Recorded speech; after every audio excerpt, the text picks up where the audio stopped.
NBC Sports welcomes you to the following presentation of the National Football League. He has been the Cowboys head coach since halfway through the 2010 season. He's Jason Garrett. Moments ago on the field with Michelle.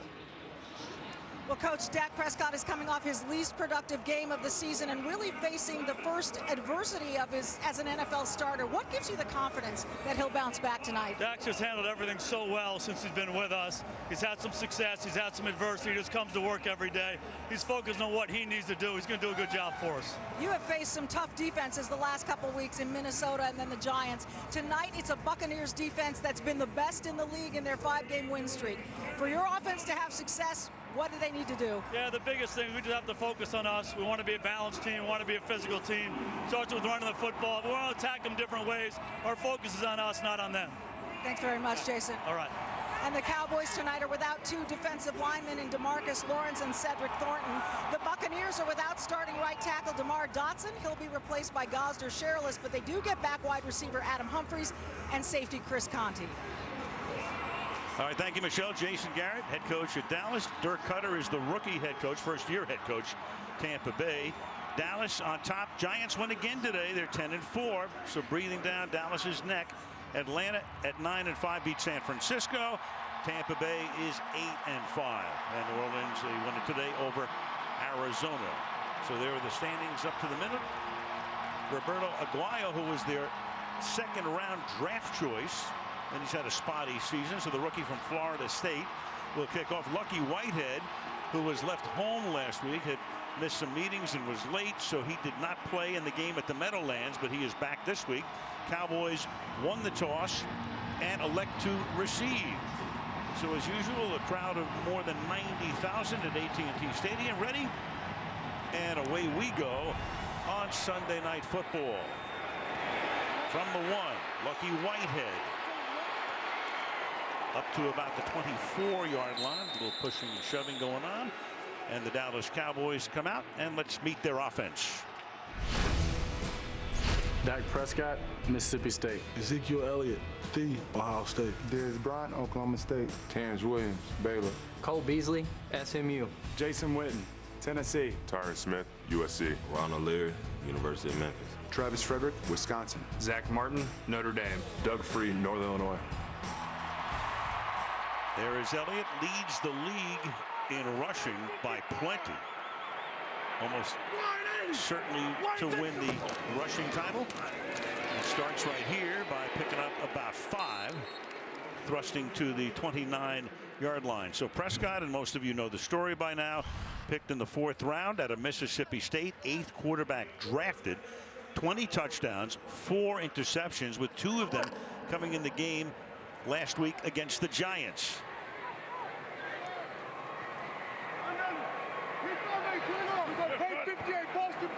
From the gun now on 2nd down and 5. Looking over the middle, throws to Bryant, and Dez Bryant is able to pick up the 1st down up to the 35-yard line. For Bryant, missed some early action this season with a knee injury. He would be their 3rd leading receiver at the moment. That's his 39th catch. Beasley is the leader at 64 catches, and Jason Witten, the tight end, has 56. And last week, as you can see, 9 times Prescott went to him, but he was able only to catch 1 ball and had that big fumble toward the end of the game. 1st down from the 35-yard line. Elliott again.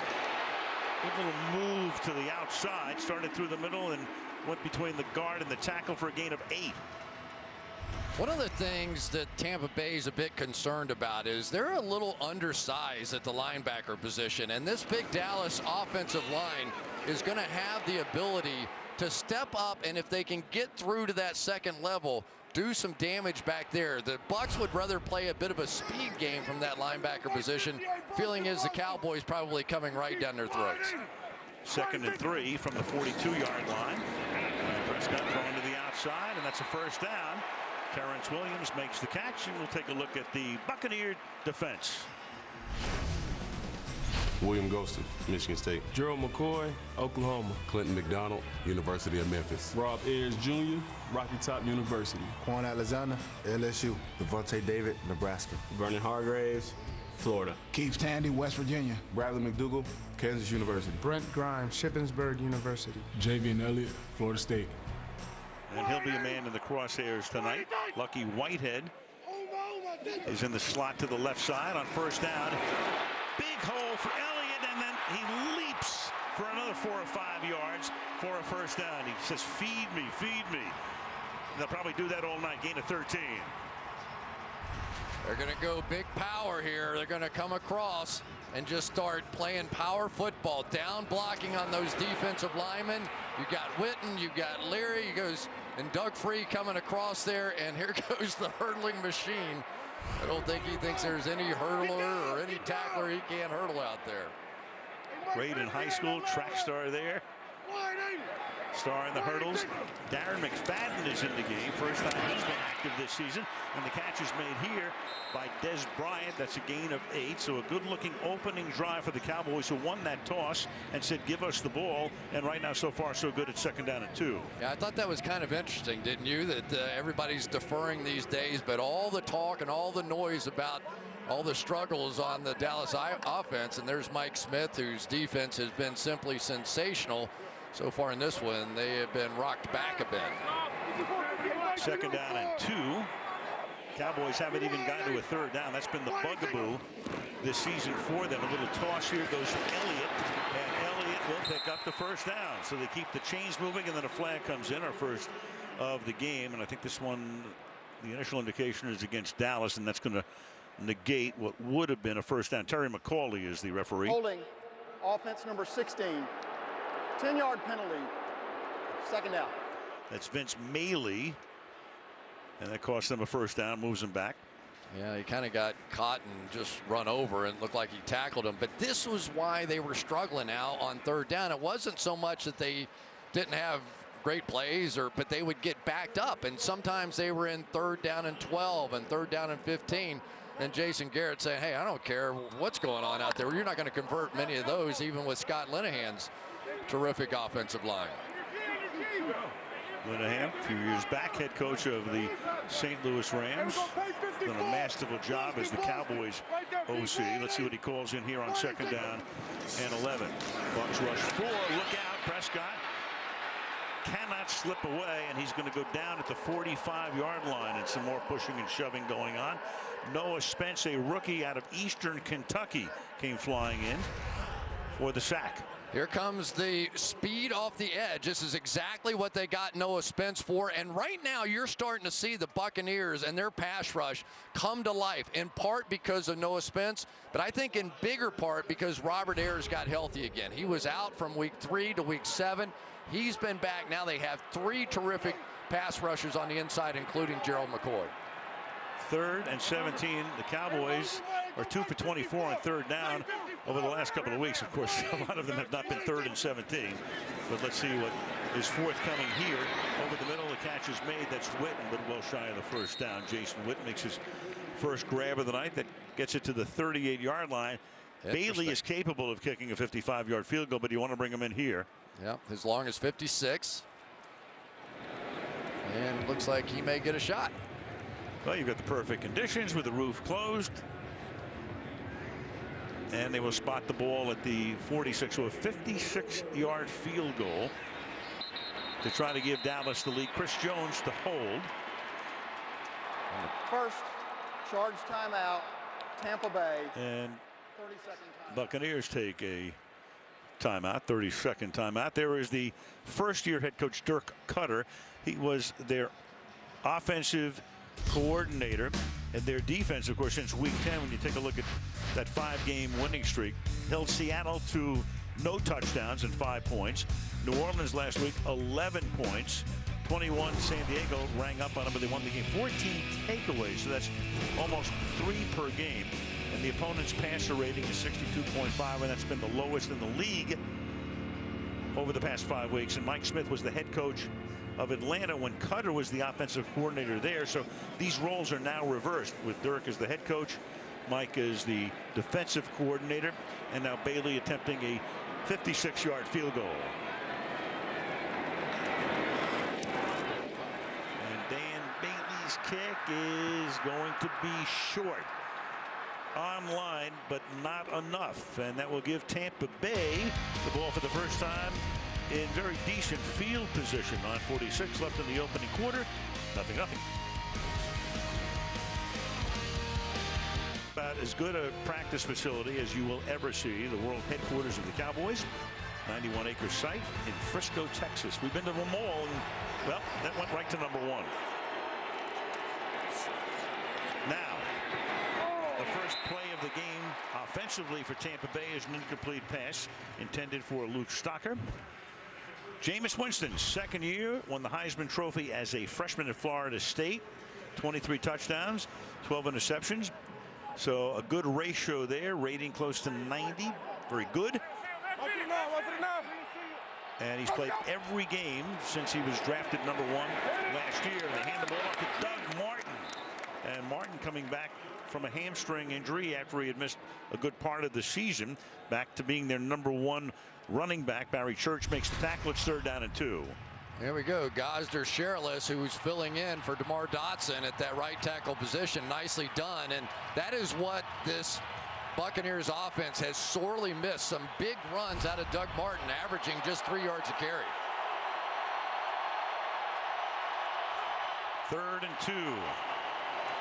Winston hangs in the pocket, goes deep downfield, contact made, flag thrown, and that's going to be your primary matchup tonight. You got Mike Evans against Brandon Carr, and this one's going to go against the Cowboys. Pass interference, defense number 39. Automatic first down. It's what you fear when you play Mike Evans. It just turns into a basketball rebounding contest. He's not the fastest guy in the world, but defensive backs know that jump ball is coming, and you could tell that time that Brandon Carr panicked a little bit. I'm not even sure the ball ended up being catchable, but because of all the contact, threw the foul. And it's a jump ball to a guy 6'5", covered by a guy who's 6 feet even. 21-yard penalty.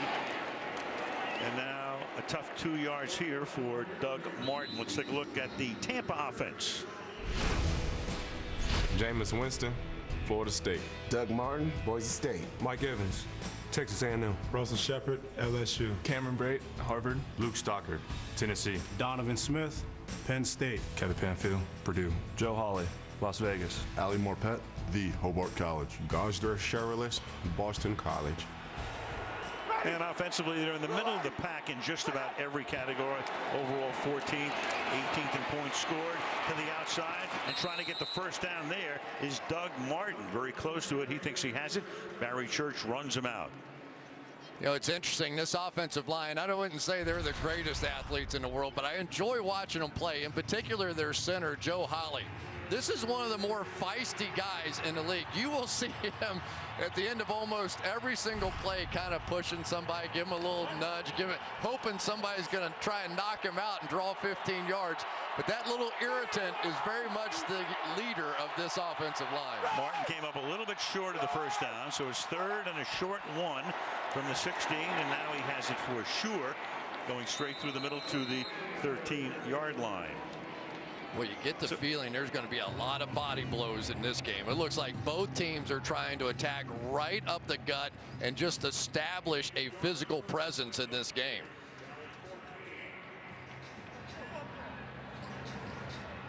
Halfway mark of the first quarter. 6th play of the drive. They've thrown only 1 pass, that on the first play. Now they give it to Martin again. He was their #1 pick back in 2012. And let's take a look at the Dallas defense. Tom Crawford, Boise State. Malik Collins, Nebraska. Terrell McClain, South Florida. Jack Crawford, Penn State. Damian Wilson, Minnesota. Anthony Hitchens, Iowa. Sean Lee, Penn State. Brandon Carr, Grand Valley State. Barry Church, Toledo. Byron Jones, UConn. Anthony Brown, Purdue University. So now it's 2nd down and 10 from the 14-yard line. Winston hangs in the pocket and throws goes, and that is caught at the 6 by Adam Humphries, missing last week's game. He was in the concussion protocol, and that's a gain of 7, so it'll be 3rd down and 3. They spot the ball at the 7. Yeah, the 3 wide receivers or receivers you have to think about. Mike Evans, 13, Cameron Brate, their tight end, and that guy, number 11, Adam Humphries. They're the big 3. Big drop off after that. Cutter calls the plays, made his chops as an offensive coordinator. Charles Sims is in the backfield on 3rd down. And Winston fires, and that is knocked down inside the 5-yard line. Intended for Cameron Brate, knocked down by Byron Jones, and Tampa Bay will have to settle for a field goal attempt. One of the really top end cover safeties around. He has played some slot cornerback, but typically with his size and length, when he gets on tight ends, he's able to undercut throws like that, and that was a big play. Now Roberto Aguayo missing 7 field goals, 2 extra points. He's been better of late. Traded up to get him in the 2nd round, so a lot obviously is expected of him over the years. 25-yard attempt, and that one is good. So the missed field goal gave Tampa Bay good field position, and they cash in 3-0. AT&T Stadium in Arlington. Man, time goes by a little quickly here. 8th season that the Cowboys have played here. It is an amazing place. Come out and walk around, just take a tour if you haven't done it. Old Texas Stadium, just a memory. From the 2-yard line, Lucky Whitehead brings this one back to the 26-yard line. That's where the Cowboys set up shop for their 2nd drive. Long on the Night Show with Jimmy Fallon all this week on NBC. 2nd drive begins at the 26-yard line. Elliott, the running back. Fake to him. Prescott rolling and fires to Witten, and Witten makes his 2nd grab. Forward progress will net him about 8 yards. Tackled by the safety Bradley McDougald. 2nd down and 2. Just know this, that these 2 quarterbacks are going to be out of the pocket making plays tonight. They are 2 of the absolute best in football, and so much of their production comes off of plays just like that. Make it look just like a run, get the quarterback outside.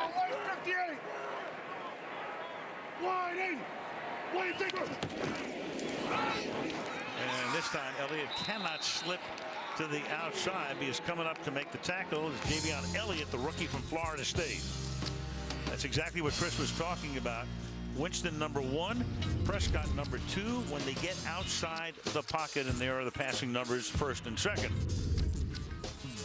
And in terms of touchdowns, 2nd and 3rd. Aaron Rodgers would be number 1. In terms of 3rd down, this is what Cowboys fans are interested in right here. They have to be better here. 3rd down and 4. All kinds of issues over the last 2 games. And this time they convert. He goes to Beasley, who's become his main man. Now the ball comes out at the end of the play, but the play was whistled dead. Down at the 46-yard line, covered by Hargraves, and that's a gain of 22. Well, they put him in motion across the formation, then slant everybody inside, so it really leaves the rookie Vernon Hargraves all by himself. And already tonight, Al, what we've seen is they've gotten their playmakers going. It was everybody struggling. Beasley was struggling. Bryant was struggling. Just Jason Witten didn't get as many balls. So all these guys now have some early touches to get them going. And Prescott is 6 for 6. 7 for 7 now. Elliott with a blocker out in front and seeks that 1st down. Zach Martin, big number 70, was there to help pave the way for him. Can't do it better than that. You get a screen with a blitz coming away and you just hit the screen over here. That's deadly. That's called perfect play calling by Scott Linehan. And you hit on it. Zach Martin out in front is as athletic as most cornerbacks. It's amazing to see him in the open field taking on speedy linebackers and safeties and corners, and more often than not, he does make contact. Most other offensive linemen do not. Took Quan Alexander out of the play, and for a 1st down, ball at the 35. And Elliott again will take the ball to the 32. Elliott trying to win the rushing title. 2 years ago, it was DeMarco Murray who won it. Then he went off to Philadelphia. Now, of course, at Tennessee. And right now, there is a guy, the rookie out of Ohio State, the 4th overall draft pick last April, and he has been sensational. It's hard to not think of Emmett when you watch him play behind this offensive line. Emmett's great offensive line, and you just sort of begin to draw parallels of what might be. Emmett in the ballpark tonight. 2nd down and 7 from the 32-yard line. Blitz coming. And the pass has gotten away to Beasley, but he will go next to nowhere. It'll be 3rd down. Elliott covering on the play. Yeah. And one of the things that everybody in the last couple of weeks have pretty much determined they're going to do is they're not going to let Dak Prescott sit back in the pocket, pat the football, comfortably look around like he's playing 7-on-7 in practice. We have seen the Vikings come after him. We saw the Giants come after him. And so far, so have the Buccaneers. Well, you heard Jason Garrett at the top talk about he won't blink. All he is 8 for 8. 3rd and 6. Does he make it a perfect 9? He will. That's to Dunbar. So not only 9 for 9 passing, but he has now hit 6 different receivers. Nice route by Lance Dunbar. And let's take a look at Dak. He's going to look left, come across the middle, nope, and all the way back. That's when you get that kind of protection. And just a 4-man rush that time by the Buccaneers, you can go across the field and comfortably find those open receivers. Nicely done. A minute and a half to go in the opening quarter. And he sends Elliott out to the left. Looking that way, under pressure. Reverse spin, fires, and that's his first incomplete pass of the night. Intended for Cole Beasley. It'll be 2nd down and 10.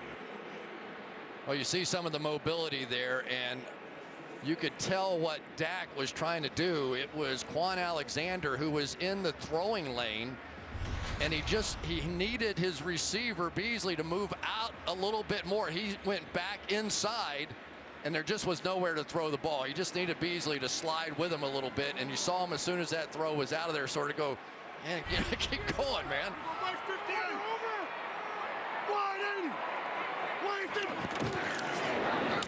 Quick toss, Bryant. And Bryant gets wrestled down, flagged down. This takes it to the 11-yard line. The face mask, offense number 68. 15-yard penalty, 2nd down. It's on Doug Free, the right tackle.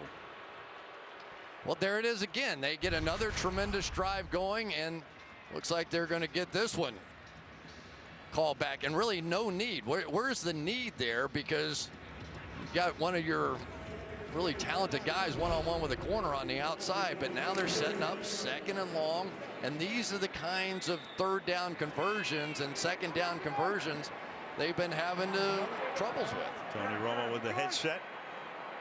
Already 3 penalties for 46 yards on the Cowboys. Now a draw, and Elliott will take the ball to the 21-yard line.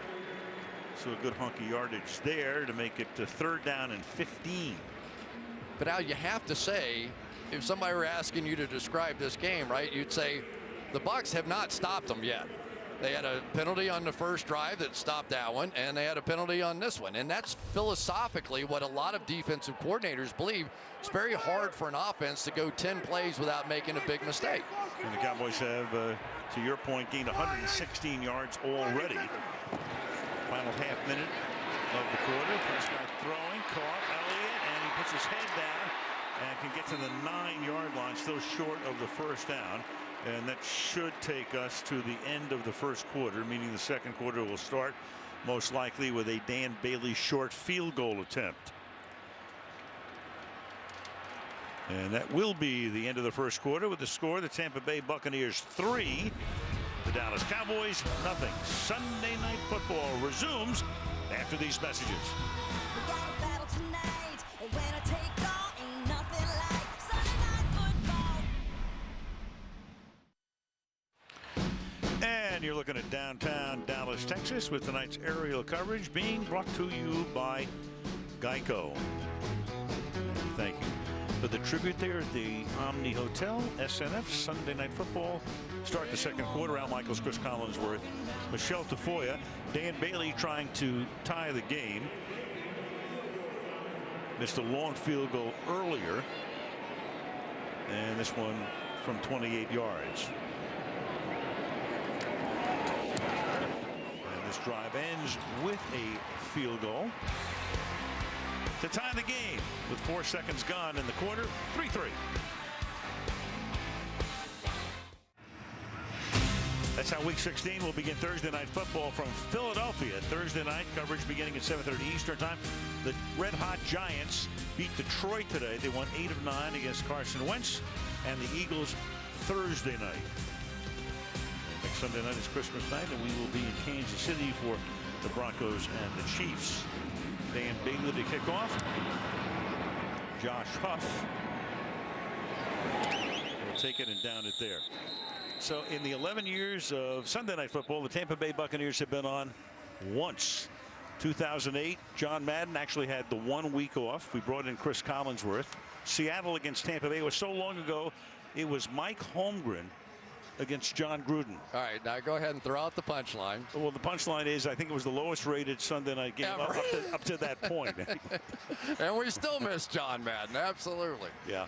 But it was great. It was great to get a jump start on everything you and I have been doing here for the last few years. And, of course, there's nobody like Big John. Oh, yeah, watching tonight. He watches every game. Back in Pleasanton, California from the 25-yard line. This is the second drive for the Tampa Bay Buccaneers. And Winston gets hit. Was his arm coming forward is the question. The ball right now is loose, and the Dallas Cowboys are going to wind up with it at the 14-yard line, assuming it stands. Winston having the ball knocked loose. Terrell McLean came in and created it. Was his arm coming forward is the question.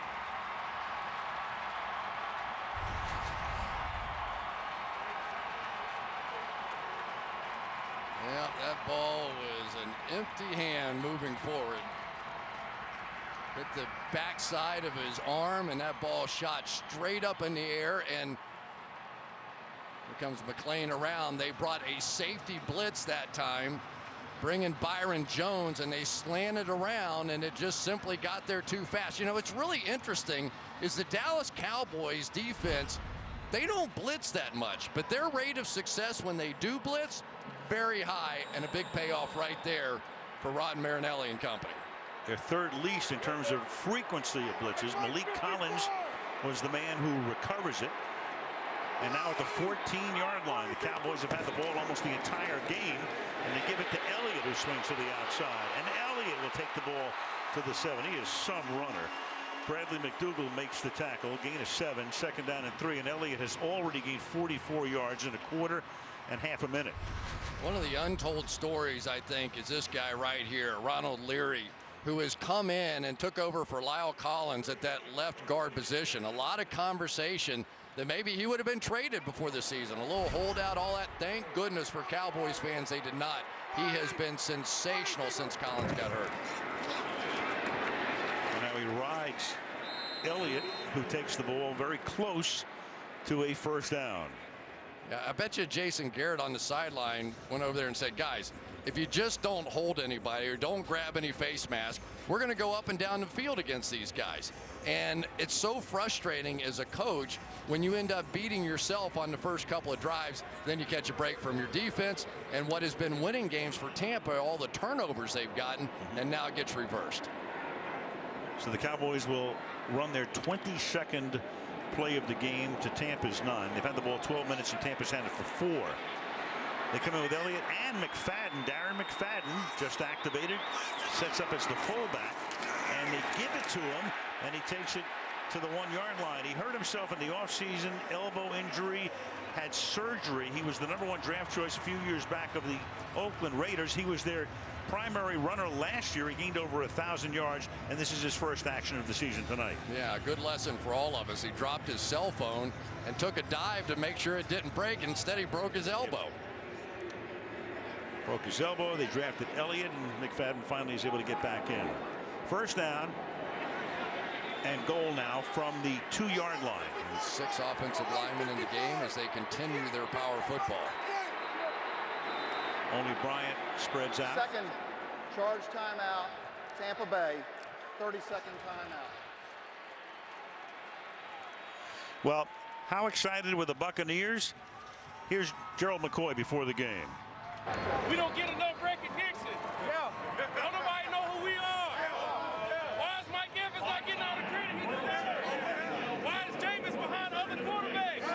Why is our O-line not talked about like they O-line? And guess what? One game on tonight, and it's us. No more excuses. No more talking. Yeah.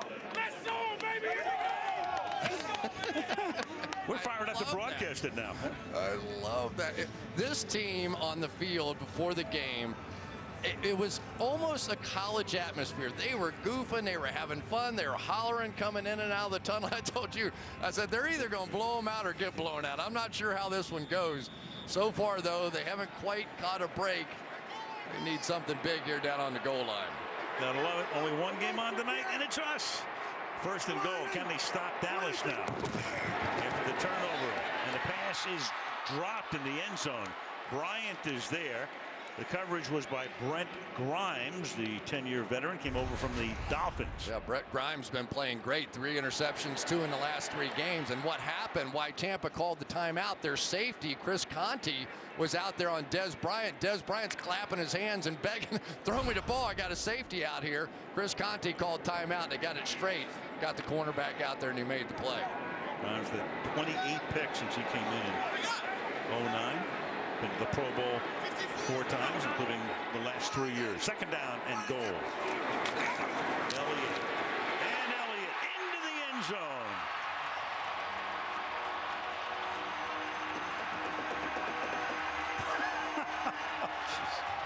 Oh man!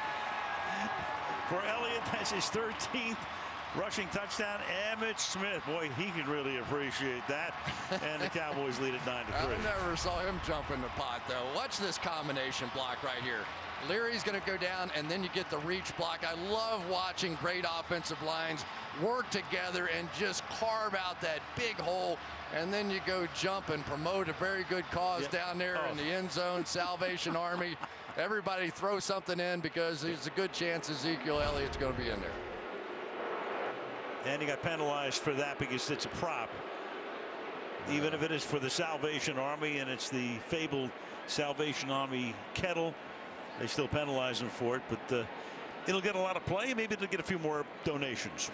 Even the officials are laughing, though. I think they appreciate it. It just is in the rule book. And there should be a charitable exemption in the rule book as well. There you go. If you're doing something for the good of charity, then that shouldn't be a foul. Like a tax exemption. Exactly. You've got it.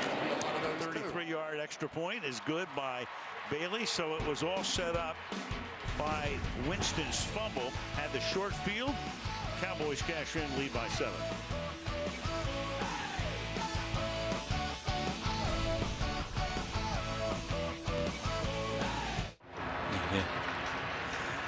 Well, there is Zeke Elliott. He's looking at the board, the big board here, and it was showing him going into the Salvation Army kettle. So I'm going to guess if there's any fine or anything involved, the Jones family is going to handle that one. No doubt, because they've been probably the biggest benefactors of the Salvation Army. But the penalty does force Bailey's kick to come from the 20 instead of the 35, unless we have a run back by Josh Huff from the 10-yard line. And he gets taken down at the 21. He doesn't think he was down. Frazier knocked him down. He thinks his knee didn't hit, but it did. And they'll bring the ball back to the 22. One more time. This picture is worth about 10,000 replays. Probably about $10 million for the Salvation Army. That would be good. And the Jones family, we were talking about Charlotte Jones, Jerry's daughter, Executive VP, Chief Brand Officer. And through the years, I mean, if you watch the Thanksgiving Day game, there's always a lot in regard to the Salvation Army that happens before the game and at halftime. So they keep it rolling. When you're the Chief Brand Officer, what's better than your guy scores a touchdown and jumps into the kettle? He might do it again. Right from 22, fake toss to the outside. And Doug Martin picks up 3 yards to the 25-yard line. You know, Al, one of the impressive things I think about what we've seen so far out of the Cowboys, there's been a lot of noise around here, right? All week, you know, Dak Prescott, they can't get, you know, third down, they can't do this, should Tony Romo, blah, blah, blah, blah, blah. And they have come out and look like they're having fun out here tonight. They don't hear all the noise, and that's really what they talk about. Well, play action, the pass is incomplete, leading the intended receiver Mike Evans a little bit too much. It'll be 3rd down and 6. Yeah, there was a lot of noise around. There was noise after the game at the Meadowlands last week. Jason Garrett was being asked, did you think about putting Romo in the game? What? Yeah. I mean, did Ben McAdoo think about putting Ryan Nassib in the game because Eli Manning only led up to 10 points and one big play to Bryant or to Odell Beckham? I mean, what are we talking about? Well, don't get that started in New York. Right, tell me about it. 3rd down and 6. They spread them out. They go 5 wide. Pressured. And now Winston is somehow able to escape. Throws on the run, and it's one-handed but dropped by Charles Sims. Man, oh man. Vince Mayowa was the guy who was the first one in there, and somehow he's able to escape. This play looked a little bit like the play in Chicago where he scrambled around and hit Mike Evans down the field. One of the most remarkable plays you'll ever see. It took about 14 and a half seconds to do it, but I thought Sims was going to get killed here. I thought Jeff Heath was going to just take his head off. He did pull off. Good for him. Now Brian Anger started his career as a high draft choice 3rd round at Jacksonville. Comes over this year, and they put the pressure on, but he gets it away, and a fair catch is called for and made by Lucky Whitehead at the 36-yard line. 11 and a half to go in the half. 10-3 Cowboys. Point that you considered putting Tony in the game? No. Why wouldn't a relief quarterback work in the flow of the game? Yeah, we just feel good about where Dak is right now with our football team. You said that you think Tony may still have a role. Did it cross your mind at all as Dak struggled that tonight might be that night? No, it did not. No. So that all took place after the loss last week at the Meadowlands. Cowboys were held to 7 points. Touchdown pass to Terrence Williams. And those are the questions that Garrett and Jerry Jones got after the game as this drive begins from the 36-yard line. And we start here with Whitehead coming around for a gain of 3. You know, we were talking to Prescott the other day, and we were talking about guys that, you know, he talks to a lot. And the first guy he mentioned was Mark Sanchez, who is the number 3 quarterback for this team, inactive tonight. Of course, Mark with the Jets at the beginning of his career led them to 2 AFC championship games. But Prescott talking about the fact he spends a lot of time with Mark Sanchez, who's proved to be, for an inactive guy, a pretty valuable asset to this team. Absolutely. And when he comes over to the bench, that's where he goes for a conversation to see what did you see. 2nd down and 7. And it's Darren McFadden to the 46-yard line. So this was after the first series. Going over there, of course, Scott Linehan is the offensive coordinator. Wade Wilson is the quarterback's coach. But he's able to talk to Sanchez about various things, and we talked to Dak the other day and brought him up immediately. Yeah, and it's so great to have a backup quarterback that you feel great about, and nobody would understand that better than Jason Garrett, right? I mean, he was a backup for a long time with Troy Aikman and various guys, and that voice, somebody that can sort of calm you down and just intellectually talk about what's going on out there, is really a great asset. And we get Prescott, and that's McFadden, who, as we say, just was activated and gets racked up by Quan Alexander. These 2 linebackers can make plays like this. Watch this. All of a sudden, he's just sitting back there. Quan Alexander, you think he's not really in the play, and he can just explode in there to make plays like that. Levante David, the other linebacker, very much like that as well. They're fun to watch. They do miss a few plays, but they are explosive. 20 minutes into the game, the Cowboys have had the ball for 15 minutes, and the Bucs for 5. Dallas running its 28th play on a 2nd down and 12. Good protection. Fires. Witten makes the catch and stays on his feet. And forward progress will get him to a little bit past midfield. 3rd down and 6. And Witten has caught 3 passes tonight. Well, on the outside, if you want to have a great offensive line, generally it's going to start with a great left tackle. And one of the things that they have going on the outside is because of the fact that the Bucs are a little bit more worried about the running game, they're playing some of their bigger guys like William Golston, who is not necessarily their best pass rusher, but they have to stay stout against the run. Prescott is 12 of 14, chased out. He's going to keep it. He's going to get the 1st down and a lot more, stepping out at the 35-yard line.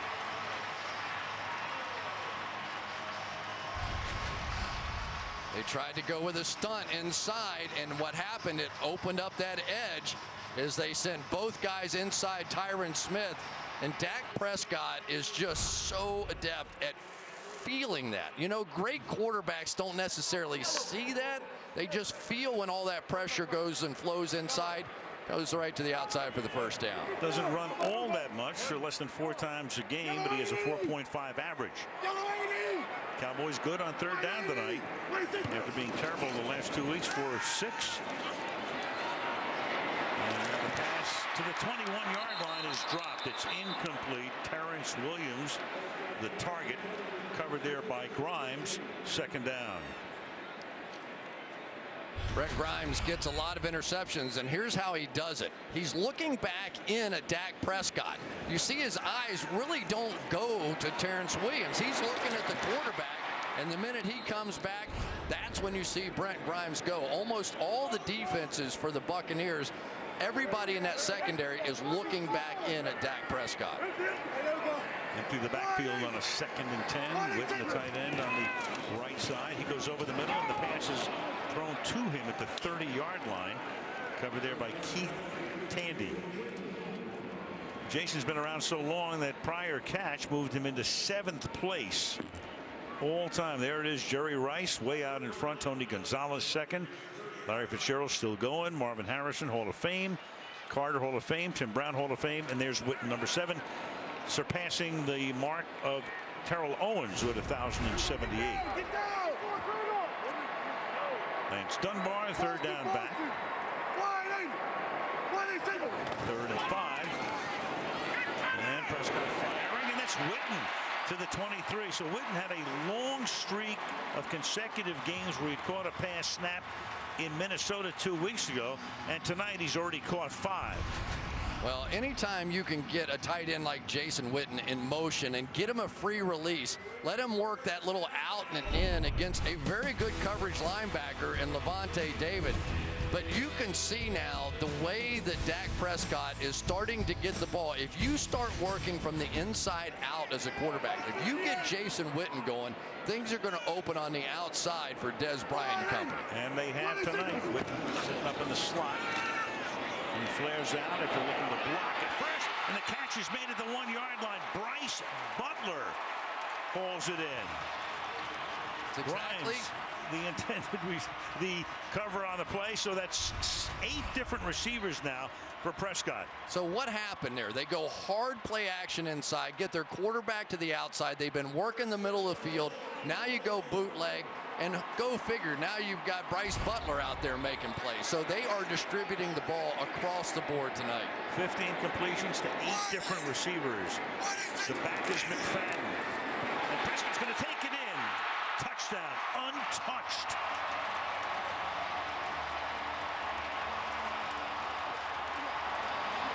Ten plays, good balance, 4 rushes, 6 passes.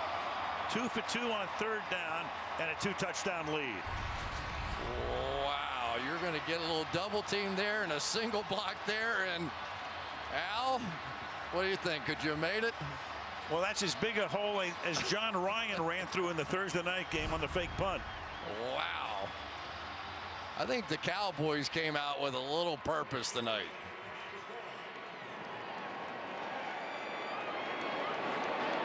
Dan Bailey.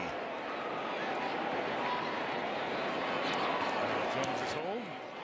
Bailey has put up 5 points tonight, 2 extra points, the field goal. How about Mr. Prescott tonight? 15 of 18 for 134. 6:24 to go to the half. 17-3 Cowboys. In Philadelphia hockey. AT&T Stadium, about a 30-minute drive from downtown Dallas. Not a lot of traffic as the kick is down in the end zone. 6:24 to go in the first half. 17-3 home team.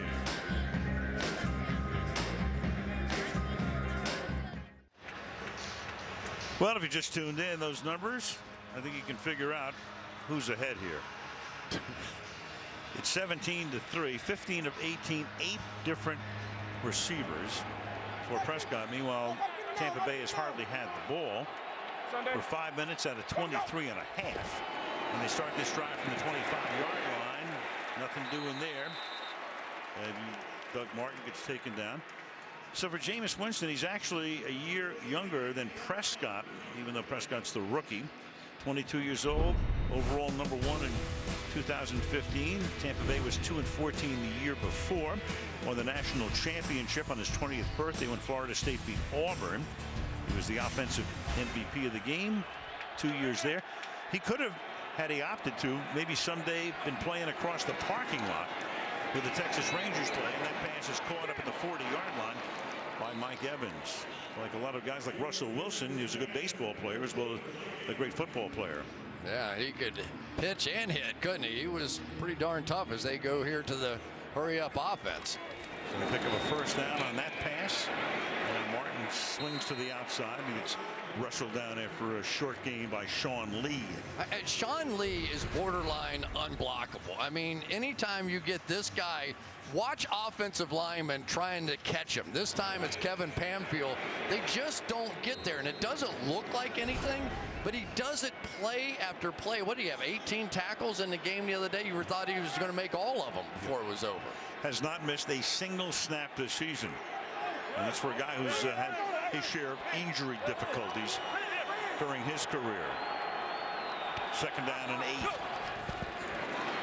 Blitz coming from Skandrick, and the pass has gotten away and into Dallas territory. Mike Evans, former Texas A&M star who caught his college passes from Johnny Manziel. Nice job here on the left side. It was Jameis Winston who basically caught the blitz that time by Orlando Skandrick, checked out of it, and made the easy completion. So the Bucs pick up their 4th first down. Now they run a draw. Nice gain here for Doug Martin. Pickup of 6 yards. Takes the ball inside the 40. Yeah, and so much of what this offense can do, in my mind, revolves around Doug Martin. If they get the running game going, the official just took a dive. They get the running game going, the rest of this will work. Fake toss. And Winston's going to pick up the first down and step out of bounds. So they pick up the pace on this drive and looking good so far. Yeah, the play action numbers for Jameis Winston are really sort of off the charts. 10 touchdowns, 2 interceptions, a 117 rating. But in order to get play action going, you have to run the football. And if Doug Martin returns to the form that we've seen him a few times in his career, you know, he's been over 1,400 yards twice and just getting healthy now after that hamstring injury. The leading rusher, Jacquizz Rodgers, he hasn't been in. Ball at the 33-yard line. Rodgers a healthy scratch tonight as Winston fires, and that's caught. To the 10-yard line goes Freddie Martino. And it's the first time he has been targeted tonight. 11 first down. Nicely done. What they do is they fake the screen and make them believe you're going to just throw the quick one out there. And as people just hesitate, you're able to hit it in the seam going up the field. This is by far the best the Buccaneers have looked. 24-yard gain there. First down and goal now at the 8-yard line. Whoops.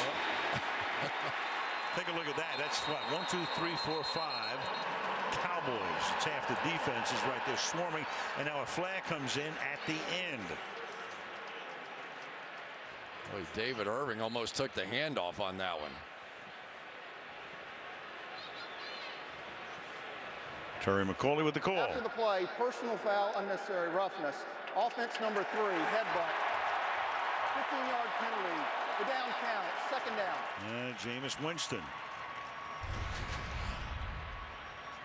Jameis Winston trying to protect his guy and comes in and headbutts at the end of this thing and gets the penalty.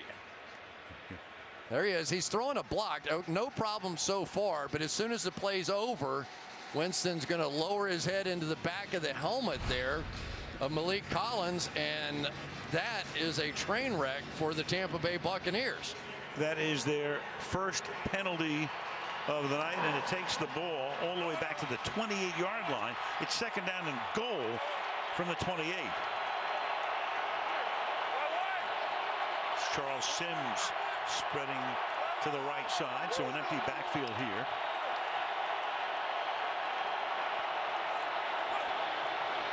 And now you've got a flag, and they're going to whistle that play dead. Benson Mayowa from the right side unabated to the quarterback. Neutral zone infraction. Defense number 95. Unimpeded to the quarterback. 5-yard penalty. Second down. Yeah, one of the things that Dirk Cutter talks about with Jameis Winston is you've got to have passion on the field, and that's good. But emotion that gets away from you is something bad, and they talk about that a lot with Winston. That time you saw the emotion, and it hurt his football team. Controlled passion is what you're looking for. Sims flanking Winston in the backfield on second down and goal. 4-man rush.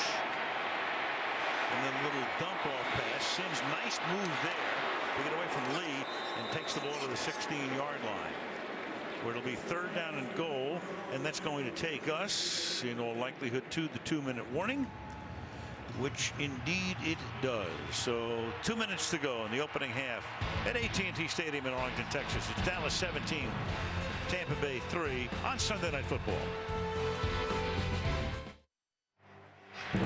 So to halftime, Aaron Rodgers late bomb to Jordy Nelson. Packers win their 4th straight. Ben Roethlisberger on the gifts he's getting his offensive line for Christmas. Giants looking to clinch a playoff berth, playing the Eagles on Thursday Night Football. Red hot, they won 8 of 9. Now it's third down and goal here from the 16-yard line. Winston in the pocket, fires, and it's incomplete. It's Adam Humphries who was the intended receiver. Pass much too high. Byron Jones got his hands on it, and they'll have to settle for a field goal attempt. You know what's really interesting about that is they have 2 great seam runners going down the field, Cameron Brate and of course Mike Evans. And the one smallish receiver that they have out there is the guy who actually got the ball there, Adam Humphries. So many times with this offense, when you see them be really sharp, it's not necessarily guys wide open, it's just guys getting body position, and Winston throwing it up high to him. Right, he had Skandrick fronting him, he had Jones behind him. And so Aguayo will try to make it an 11-point game with a 34-yard field goal attempt, which he does with 1:52 to go in the half. Dallas 17, Tampa Bay 6. Well, the Glazer family has owned the Tampa Bay Bucks for a ton of years. Malcolm Glazer passing away a few years back, and his sons running it. Avram and Joel and Ed and Brian have watched this team through thick and thin. And of course, the thick would have been the Super Bowl victory in 2002 in San Diego when they routed the Oakland Raiders. Big John Gruden and company. Yes, sir. Gruden coming over from Oakland in a trade. May see some more of that this year. The year before, yeah, we're hearing about it.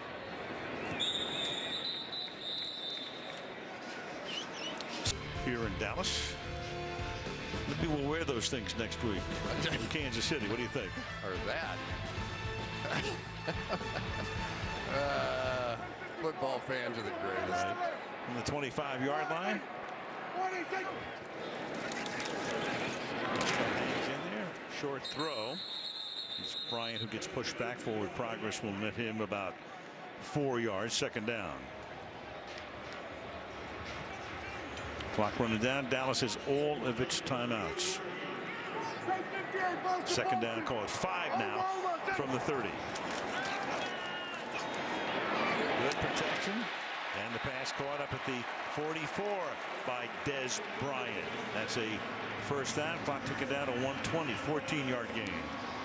Boy, with just Ezekiel Elliott coming out, these linebackers are paying too much attention to him. You've got to get your depth on those drops. They're throwing it right in behind them. The 44. And that's Jason Witten making the catch. Talked about that long streak that he had as we go down under a minute. He had 130 consecutive games. That's over 8 years worth. Snapped 2 weeks ago in Minnesota. Then tonight he's already caught 6. This offense looks like a machine tonight. Second down, 5.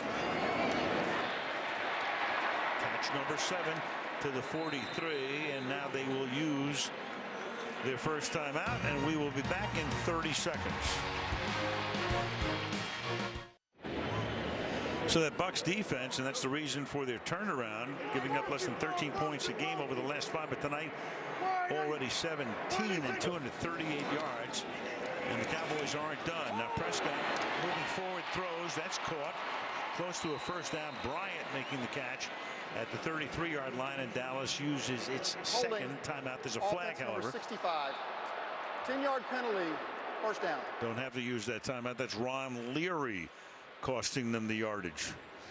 And this is what's really been working for Tampa Bay. Robert Ayers, right up there, if I can draw it, is going to be able to take advantage, and him inside has been a really powerful force because you get that speed working in there, and it's so tough on those guards, and he drew the foul there. So now 1st and 20 back at the 47-yard line. Prescott, and that's caught by Bryant, and that'll be a first down to the 30-yard line. And now the Cowboys will take their second time. You know, on this drive, Prescott, he backs up. He stands in the same place. He hasn't had to move, 2 steps in either direction. Bango, on the money. Yeah, and here's what's going on here. You get these linebackers jumping the underneath routes here, and you get Dez and company going right behind them. In this situation, at the end of the half, let them check it down to the running back. You don't care about that. But you cannot allow Dez Bryant to work in behind your defense. And because of the protection you're talking about, there's so much time to work in behind those linebackers. Look at that pocket. Cowboys on a pace to gain well over 500 yards tonight, 261. They've had the ball 20 minutes to 9.5 for Tampa Bay. Can they get on the board again before halftime? And this time he's pressured, and down he goes. So he stood his ground, but that time Levante David came in. And a timeout taken here, back in 30 seconds. Jason Garrett, 6th full season plus a half a season when he took over for Wade Phillips in the middle of 2010, and the 57-year-old Dirk Cutter, Boise State head coach, Arizona State head coach in years past, first year in Tampa Bay. Now Prescott's going to throw deep down the right sideline and 2 deep, intended there for Dez Bryant. So with 17 seconds, it's going to be 3rd down and long. I tell you, Brent Grimes does a lot of good things on the back end. He really does. He understands. He basically bluffed Dak Prescott into that throw. He looked like he was playing the underneath coverage, but still had plenty of room to drop back underneath Dez Bryant. Last week, the Cowboys in that game against the Giants, precipitating all of the stuff at quarterback, they gained 260 yards. Tonight, already 255 at the end of the half here. 3rd and 16, and that's caught by Witten, but only to the 34-yard line. So it's 4th down, and Bailey will come in to attempt another long field goal. Well, you could tell what the thought was there, that they wanted to basically pick up about 4 or 5 yards and make that field goal easier, but there was plenty of room to work it down the field a little bit more than that. So he made a chip shot field goal from 27, missed the other one from 56. Missed one at the Meadowlands last week from a mile out that hit the crossbar. And this one's from 52. Chris Jones to put it down. And Bailey's kick is no good. And that's kind of man bites dog stuff. Stop the presses when Bailey misses 2 out of 3. Yeah, well, he's had a bunch of these long-range kicks, and sometimes when you're short, as he was on the first one, what do you do with your driver? You load up a little bit and swing a little harder, and you get that hook going. So Bailey has been, for a while now, the all-time leader in field goal percentage, but missing 2 out of 3 tonight. We want to send our best to Justin Tucker, the Baltimore Ravens field goal kicker, who just moved in to first place, at least for the moment. There you go. You know, he is something, too. Yeah. I don't think he's missed forever, at least when we've called the game. Justin's broken into an aria now that he knows that, right? Yeah, our opera singer. Over the middle, that pass is caught at the 44-yard line by Brate, the tight end. They finally go to him, and they take a timeout here with 3 seconds. Back in a half a minute.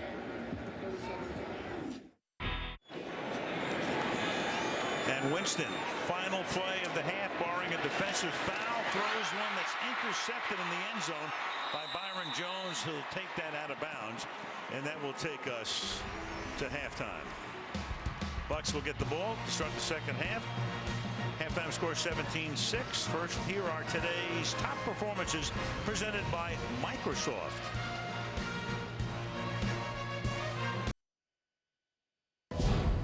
Tonight's first half highlights are brought to you by Chevrolet.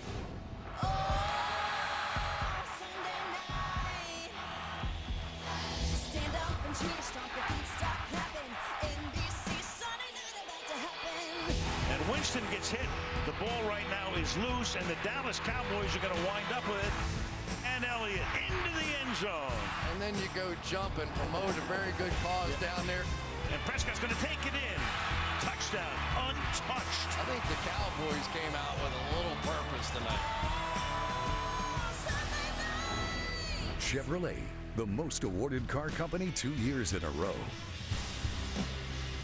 And at halftime, score is 17-6. The Dallas Cowboys on top by 11.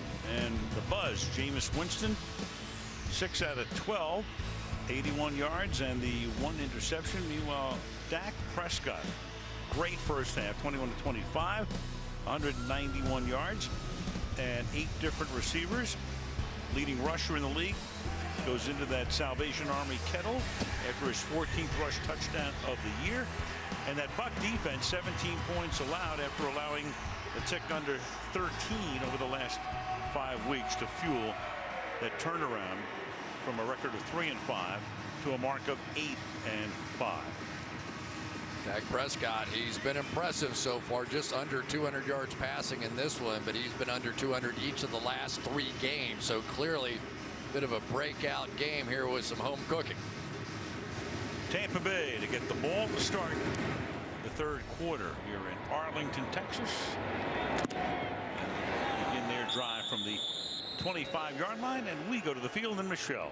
Well, I spoke to Dirk Cutter, and I asked him if Jameis Winston's emotions might be impacting his play, and he said definitely on that second quarter headbutt personal foul. He said Jameis is a passionate player, but that was ridiculous. We can't let our emotions get in the way. And defensively, he said Jason Witten is picking us apart. I know he's one of the best tight ends ever to play this game, but we got to get better coverage out of our linebackers out. All right, Michelle, and Witten has those 8 catches tonight. Not for a lot of yardage, but they keep going to him in pressure situations.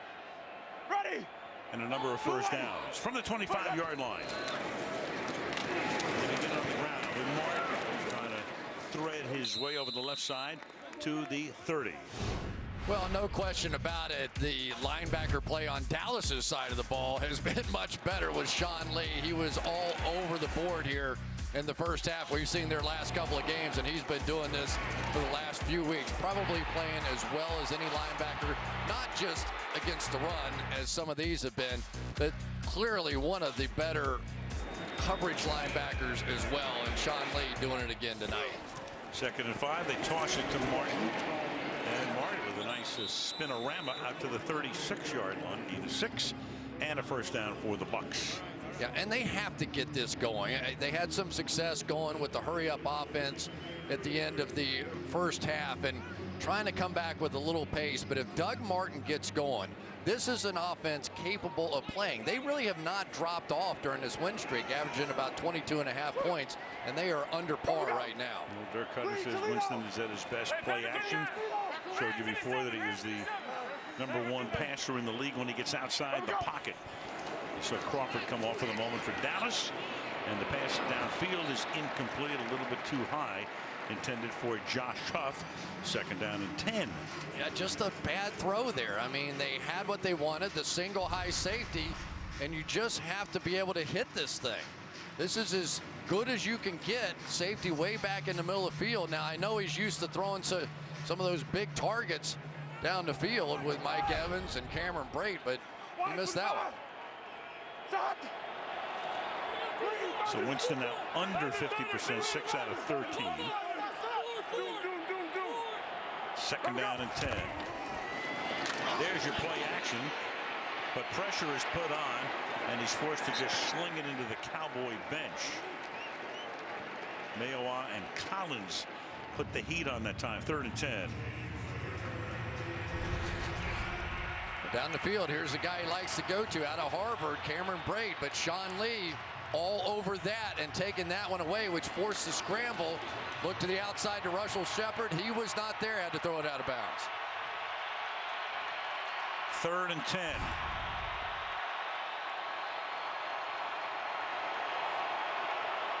Cowboys looking like they'll blitz. Back off. And pass is caught. Mike Evans goes to the ground and somehow is able to corral it. And that'll be good for a 1st down. Right on the outside, there's Evans working against Brandon Carr. Gets underneath it and scoops it before he slides out of bounds. Man, fingertipper, but I think he had it. So up at the 49-yard line as they convert. For the moment, it comes out of the game, and then it's Doug Martin who takes the ball into Cowboy territory. Speaking about picking up a 1st down when you need one, here's the guy who's the leading receiver in the league in terms of 1st downs on receptions. He has 11 more than any other player, and there was a case in point right there. Made a 1st down on all 25 3rd down catches coming in. So exactly what he did in that prior situation. Not a lot of catches and runs, but big plays down the field where he just goes up and out battles people. Play action now and outside the pocket. Underneath, and that is Alan Cross, tight end. Anthony Brown makes the tackle, and that will set up a 3rd and 1. Yeah, we talked about it earlier, but when you get either one of these quarterbacks outside the pocket, it puts a lot of pressure on the defense. And Rod Marinelli is not going to give you the deep ball. So the more time you have out on the pocket, the more time your receivers have to get open. From the 42, again, play action and outside the pocket and deep downfield, and it's caught on the deflection by Adam Humphries for the touchdown. The pass deflected deep downfield. You had Carr and Jones covering on the play, and they can't keep it away from Humphries. And you got Brandon Carr, the outside coverage guy right here, and I think he's going to get his hands on the ball and just deflect it. Let's see. I think he did get his hands on the ball, and it ended up right in the lap of Adam Humphries. And remember, that play was 3rd and 1, and I was thinking just run for the 1st down. Instead, Jameis Winston does what he does, which is throw the ball deep as much as any quarterback in the league. Took a shot and paid off big. Off play action and outside the pocket. Well, that was an impressive throw. Moving to his left and turning completely full speed, throwing it back in the middle of the field. I don't know how he did that. Humphries back after missing 1 game, concussion protocol. Aguayo for the point after. So the Tampa Bay Buccaneers down the field quickly on the opening drive of the 3rd quarter to make it a 4-point game on Sunday Night Football.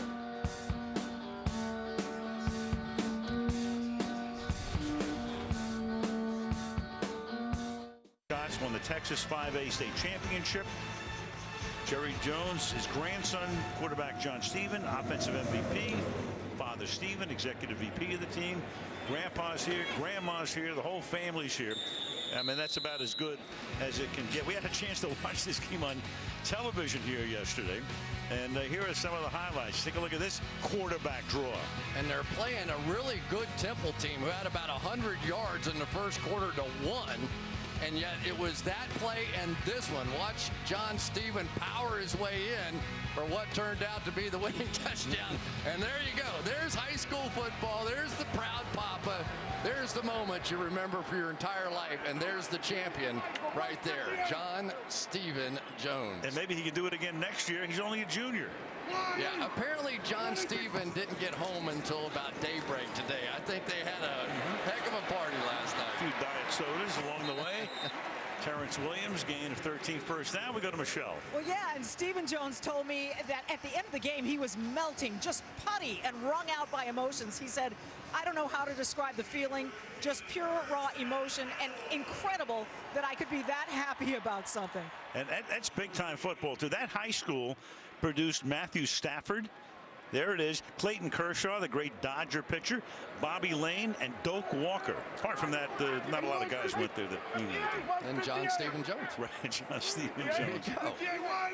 And they had about 35,000 people yesterday afternoon as Elliott takes it for a couple of yards. In this stadium, where not only do the Cowboys play here, they have a number of college football games, bowl games, and they played 12 high school football games between Wednesday and yesterday.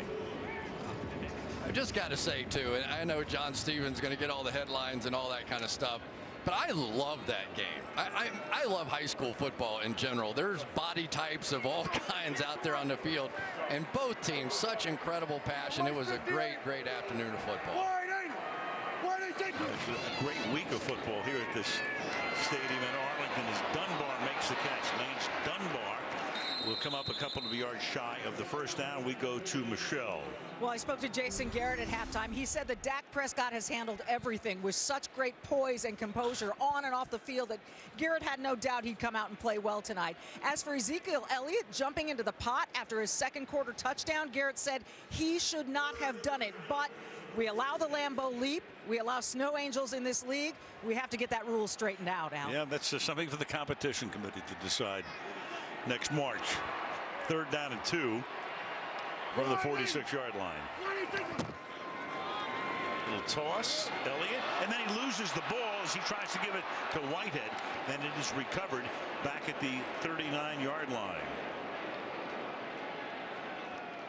It's Ron Leary who recovers it. Very interesting. Tyron Smith here got caught up on Jason Witten coming out around the edge here, and it forced this whole play back a little bit farther, so it sort of screwed up the timing of that pitch.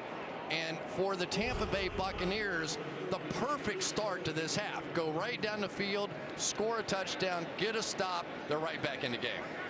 Chris Jones, who has done a lot of punting over the last 2 weeks, but not tonight. This is his first boot of the evening. Fair catch called for and made by Adam Humphries at the 19-yard line. 6 minutes into the 3rd quarter. Dallas up by 4. 9 Central and Mountain. And they're going to pay for it. Sorry. Ladies and gentlemen, Mr. Chris Collins. Well, never mind. 9:01 to go in the 3rd for $12 million. Doug Martin picks up a yard up to the 20-yard line. It'll be 2nd down and 9. Let's go back to Jameis Winston. Here was an opportunity early on. He had Mike Evans down the left side here with an inside technique, exactly what he wanted. But watch his eyes on this one. He looked like he was looking at Evans, but his eyes are back to the right-hand side, and he throws it over to Adam Humphries instead. He had Evans, should have taken him, has come back here in the second half and played very well. 2nd down and 8 now. And Winston has time, fires open, caught 40-yard line. Russell Shepard, but a flag is down. Back at the line of scrimmage. Holding offense number 74. 10-yard penalty, 2nd down. Ali Marpet, second-year guy out of Hobart, who's a great young guard, but not on that play. Man, watch this takedown here. Ali Marpet, who is their best offensive lineman, the right guard, going to catch Crawford coming across, and then this is something out of the Olympics. Yeah. 3-point takedown. Man, WWE right there. Yeah. And that negates a long gain and makes it 2nd down and 18. And a great throw by Winston on that one.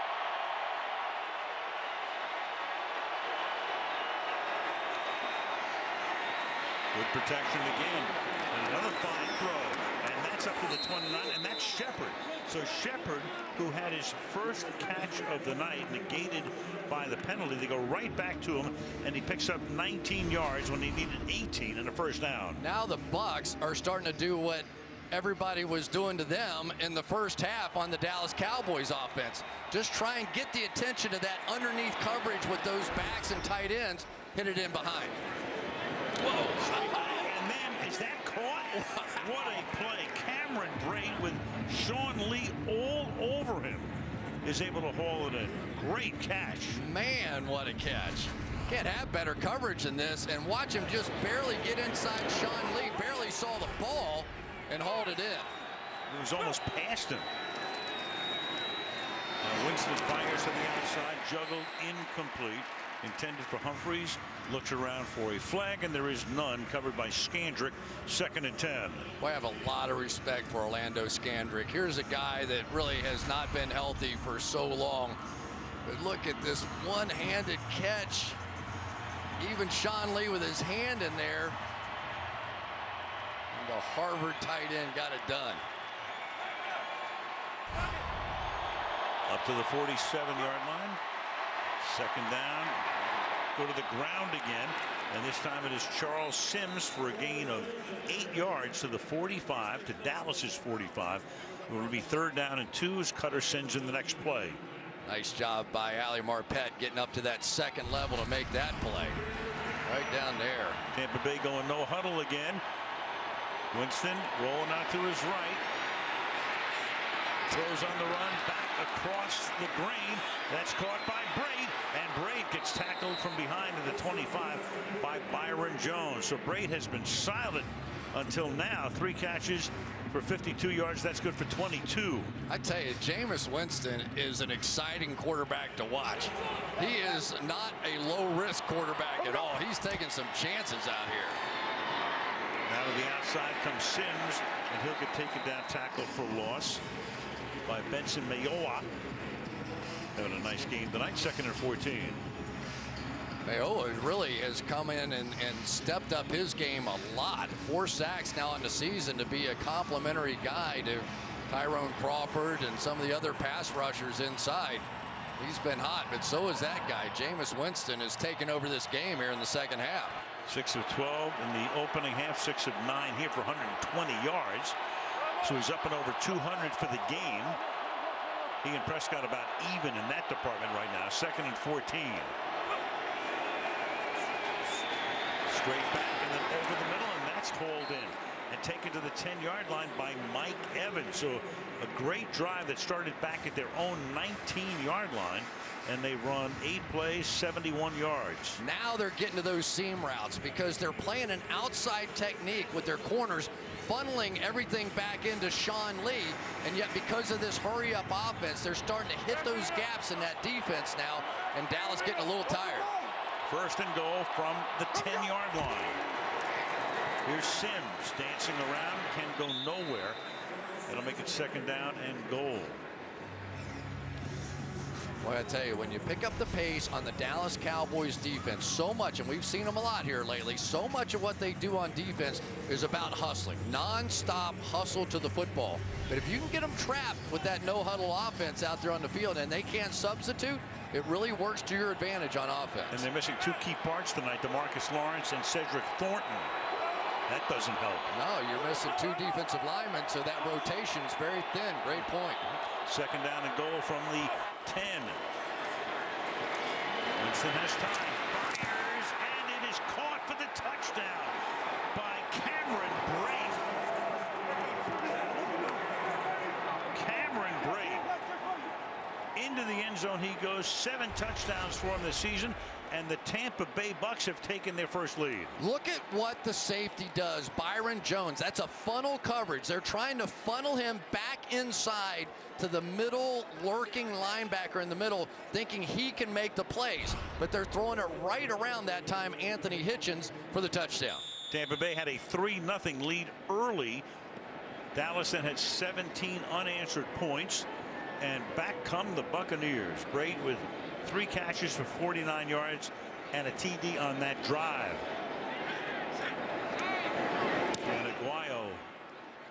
with the conversion. So all of a sudden, 4:12 to go in the third, and the Tampa Bay Buccaneers trying to make it 6 consecutive wins, up by 3 in Arlington.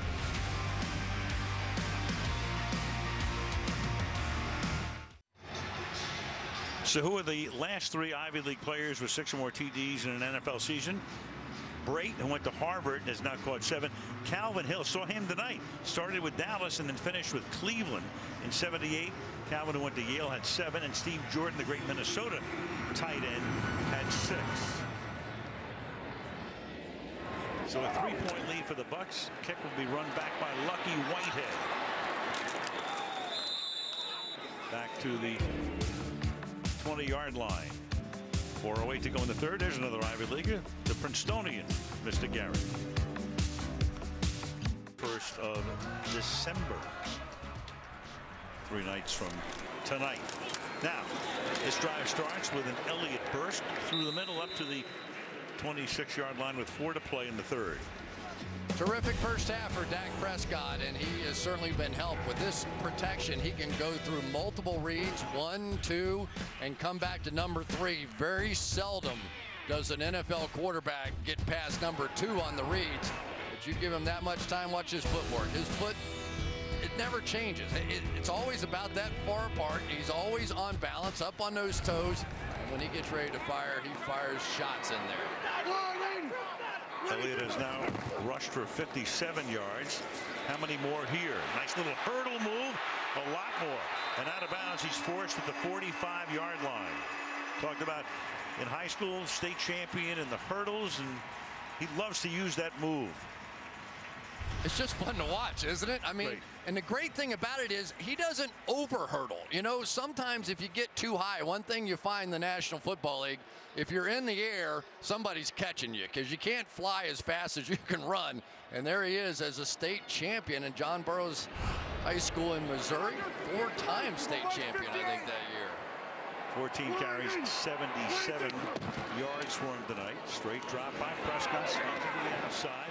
Coming back to hold it in. We'll see about forward progress is Terrence Williams, and they line it up. It looks like he's going to be about a half-yard shy of the first. Yeah, Terrence Williams was terrific against the Giants a week ago. Had their touchdown and 5 for 76. He's only had 1 drop this entire season and 35 different targets coming in. So he's had a nice year. Sort of the forgotten guy in this offense. Everybody's talking so much about Cole Beasley and Des Bryant and Ezekiel and Dak. And Jason Witten. So tonight he's caught 3. Quick toss to the outside, and that's Bryant. Gets a block from Williams, and he's able to pick up a first down, but is frustrated he didn't gain any more. Brent Grimes makes the tackle, ticking down to 2 minutes to go in the quarter. First down, Dallas. Well, the pace of this game has just quickened, hasn't it? At the end of the first half, you saw Tampa Bay get into their hurry-up offense, and Dallas now is starting to pick up the pace with his passing game as well. This one might end up going back and forth for a while. 3-point game. Numbers are pretty even in a lot of categories now after Dallas had been dominant in the first half. Ezekiel Elliott takes the ball to the 37.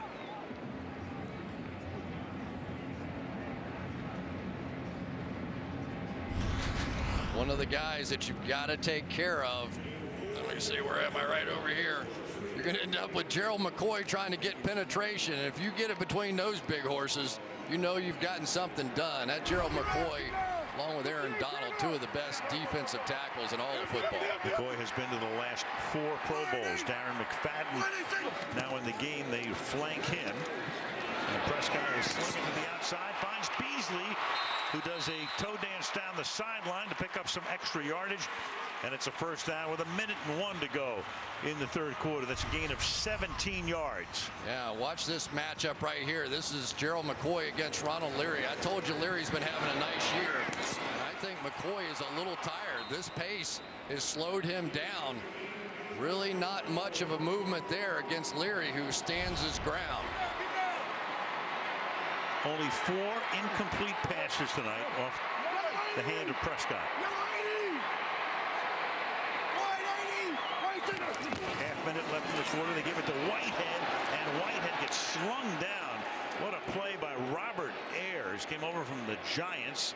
Had a nice year, and he smelled that one out from the beginning. Robert Ayers is a tremendous player. They don't even block him here. They're just going to hustle out, and he's going to shoot the gap. And why would they draw a play like that? Because defensive ends can't make that play. Whitehead usually runs right by the unblocked guy, and then you've got two blockers out in front. But Ayers was too quick and too smart. And that is the end of a very rapid third quarter. Tampa Bay 20, Dallas 17. Sunday Night Football back after this. And tonight's aerial coverage, as you look at downtown Dallas, is being brought to you by Geico. Al Michaels, Chris Collinsworth, and Michelle DeFoya with producer Fred Godelli, director Drew Esikoff, our whole gang. Sunday Night Football Week 15.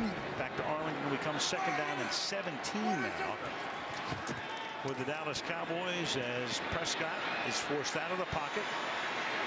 And turns around the corner and gains a few yards there, chased out by Robert Ayers. So it was second and 17. He got 5. It'll be third down and 12. Yeah, staying with that 4-man rush. So that means they have 7 back in coverage. And there's the coverage down the field by the rookie, Vernon Hargraves. There's on Beasley underneath by another rookie, Javian Elliott.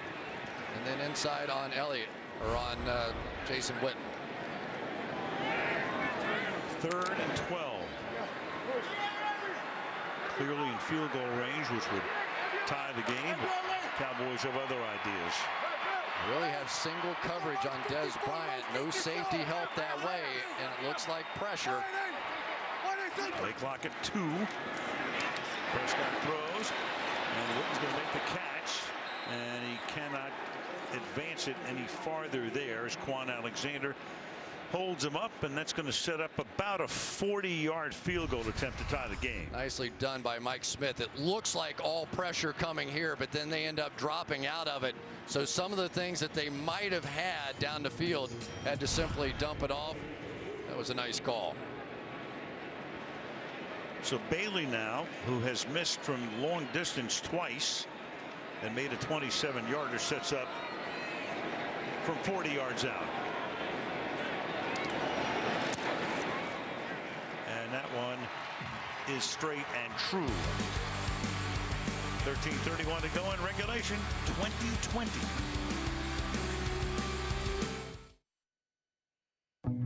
I'm Jameis Winston, and this is my football life. I've been playing football since I've been 4 years old.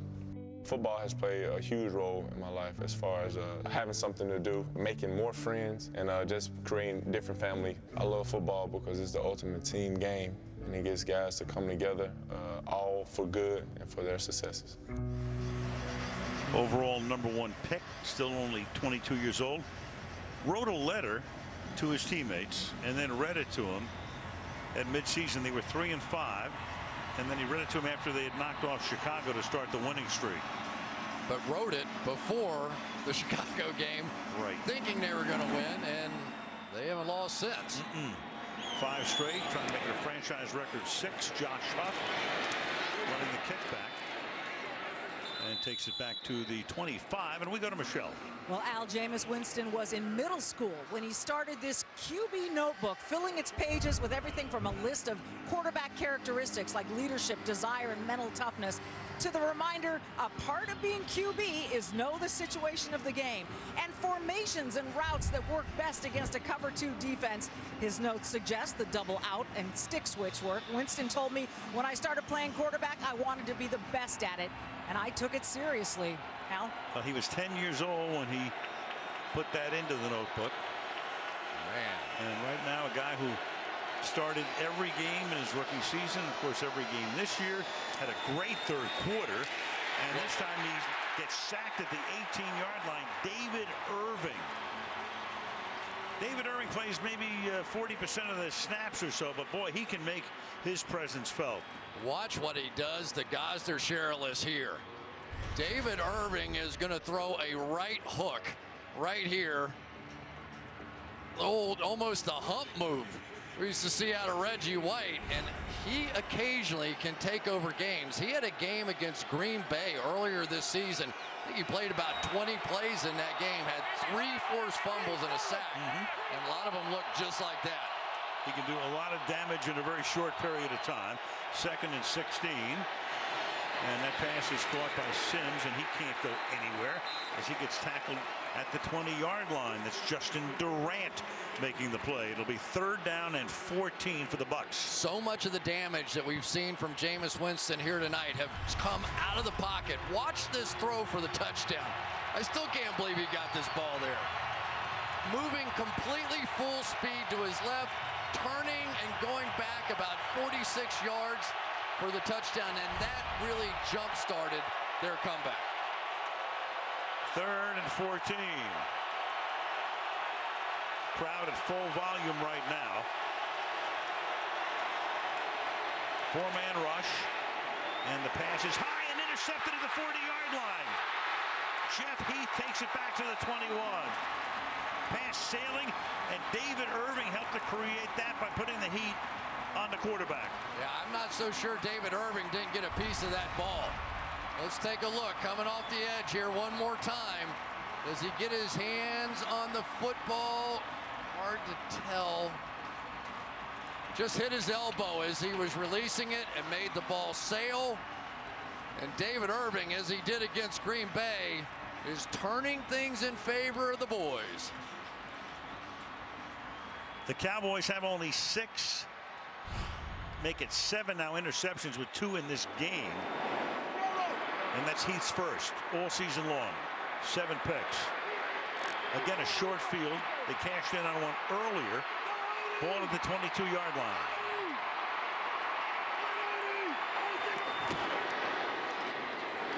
Elliott. 2-yard pickup.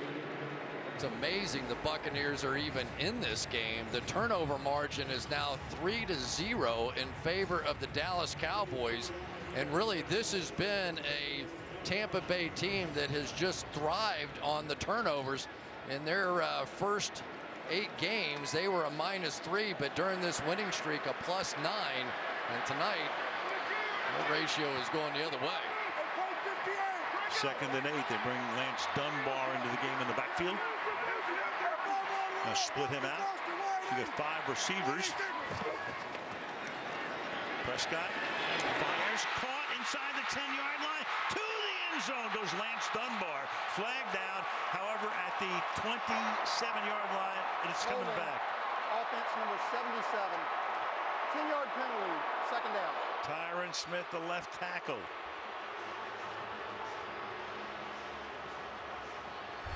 Pretty hard to argue this one, I think. Take a look. Noah Spence, who's that speed rusher, gets him around the neck and drops him. That one hurts because they got Dunbar out there one-on-one on the linebacker, and it was no contest. And Terry McCauley, you saw him in the background. He had a clear shot at that. 86 yards in penalties tonight. And of course, that's the most impactful one at this point. 2nd and 18. Say it again, what has been hurting their 3rd down percentage and so much of this offense has been those kinds of penalties. Underneath, nothing happening there. He goes to Dez Bryant for a very short gain. 3rd and long. I was talking with Mike Smith, the defensive coordinator, and he said the big change in this defense is they've learned how to communicate. They started going into the film room, and the coaches were not allowed to talk. They would force these guys who are kind of quiet sometimes to communicate like they would in a game, and from that moment on, they won 5 in a row. And he thinned out the book as well. 3rd down and 14.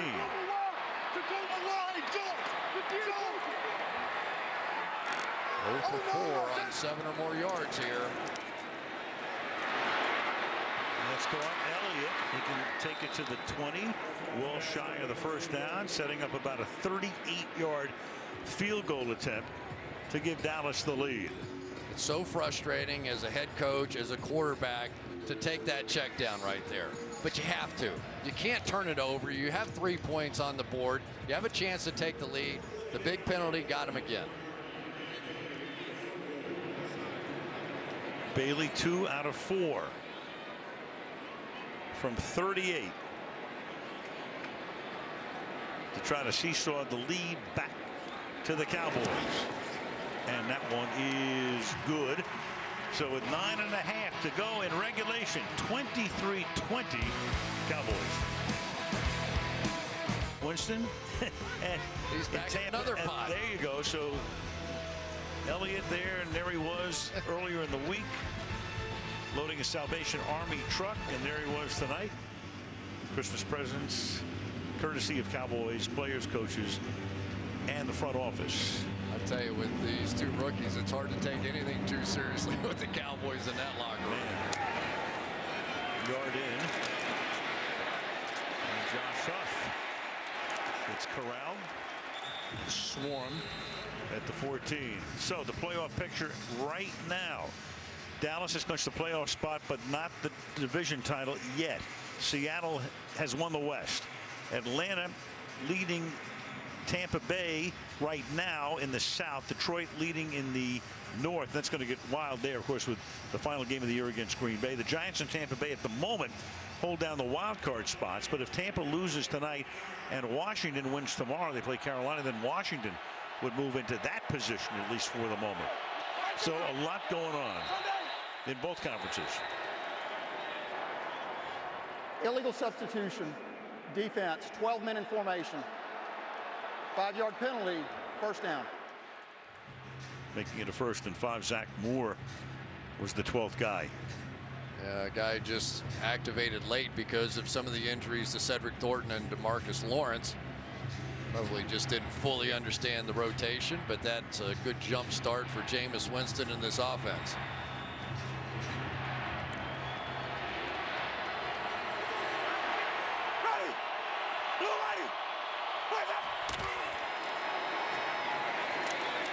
And now you have Doug Martin picking up 3 out to the 23, tackled there by Sean Lee. Martin tonight averaging less than 3 yards per carry. It's been the story for him this season. 15 attempts, 43 yards. Yeah, and really one of the differences in the game, because Elliott has about the same number of carries and 83 yards. Winston forced at the spot, and that is knocked away. And David Irving, mentioned him before, doesn't play, I think maybe less than half the plays, if I can recall correctly. But boy, when he is in there, he is unbelievably disruptive. Just watch the move here on Joe Holly, the center. You know, he's just angular, and he has a way of just sort of Spider-Manning around blockers, and he is just taken over here late in the game. Rod Marinelli, defensive coordinator. 3rd down and 2 from the 23.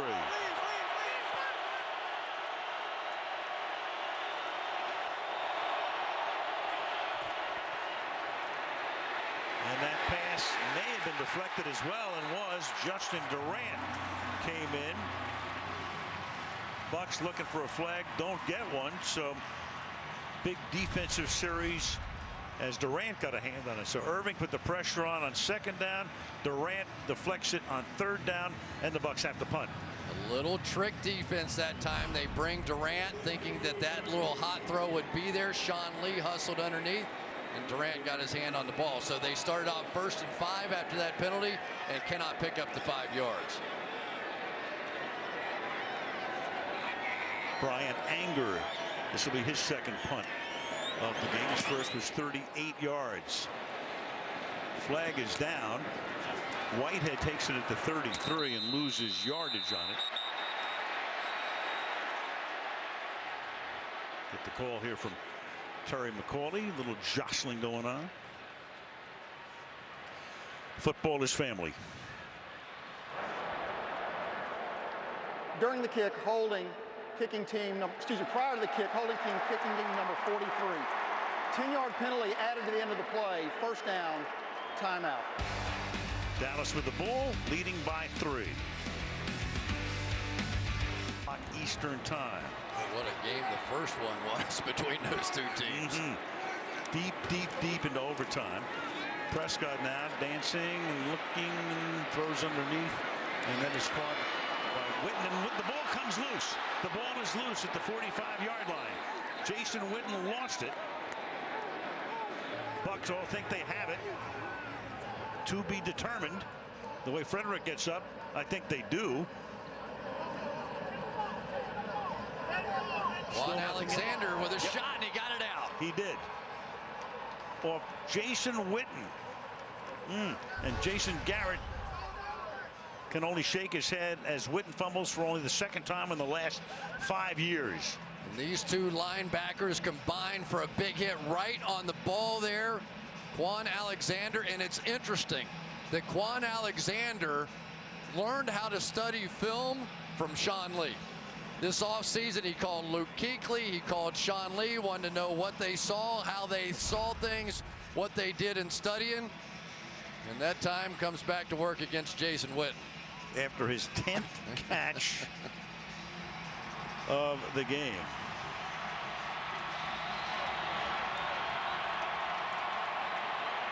Now at the 45-yard line with 8.5.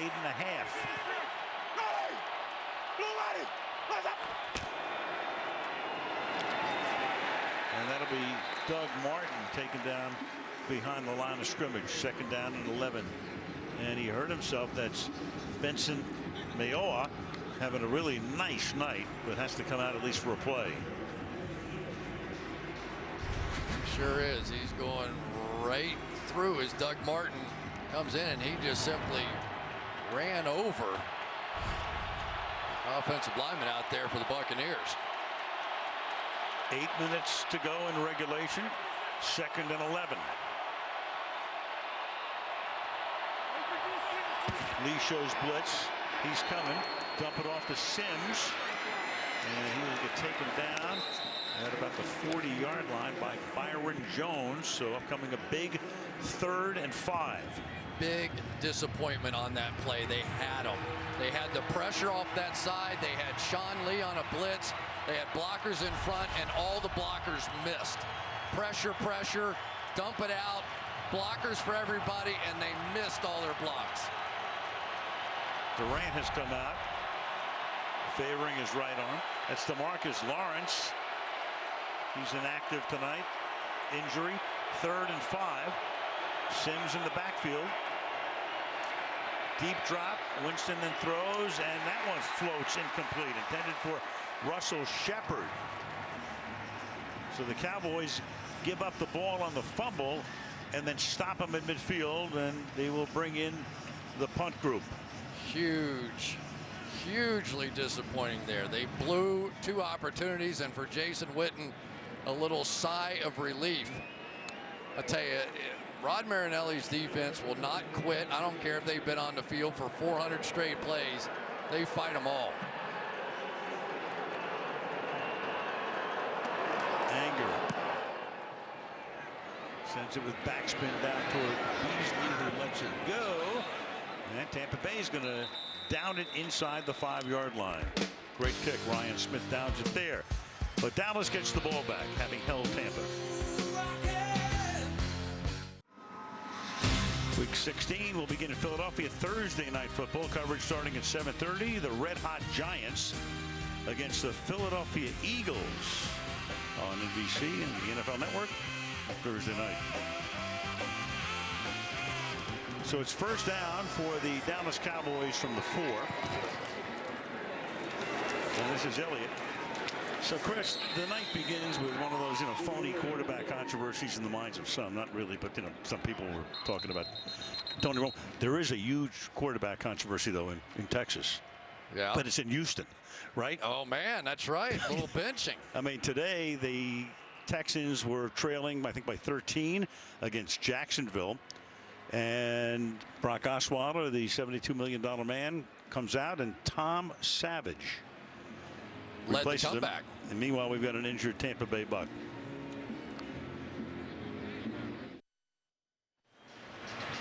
Injured Buck was William Golston. It's an arm injury or elbow injury, and they take him right back to the locker room. Under his own power, Ryan Russell, second-year guy out of Purdue, comes in. Meanwhile, McFadden now in the game. Split 4 receivers. Keep Witten in on the left side at tight end. And Prescott in the end zone fires, caught 20-yard line. And that's Dez Bryant to get him out of the hole up to the 24. 1st down, tackled by Bradley McDougal. 19 yards. Going to end up working right in behind here, and I think that's Darryl Smith, the linebacker. You knew it was going to be a zone defense, and because of the way they're taking the running backs and flanking them out, if it's not a linebacker going with the running back, they know it's a zone, comes right back to the zone beater there. Prescott is 31 of 35. Big hole. Elliott off to the races. Into Tampa territory. And finally forced out of bounds by Keith Tandy. And that will take Elliott up and over 100 yards by plenty. That's 40 yards. What you're trying to do is get to this linebacker, and when this double team can push him back into that linebacker, you come up with big plays. Exactly what happened. Doug Free, Zach Martin drives him back into the linebacker, and there goes Zeke Elliott. That's 124 yards on 18 carries tonight. To the Tampa 34. We'll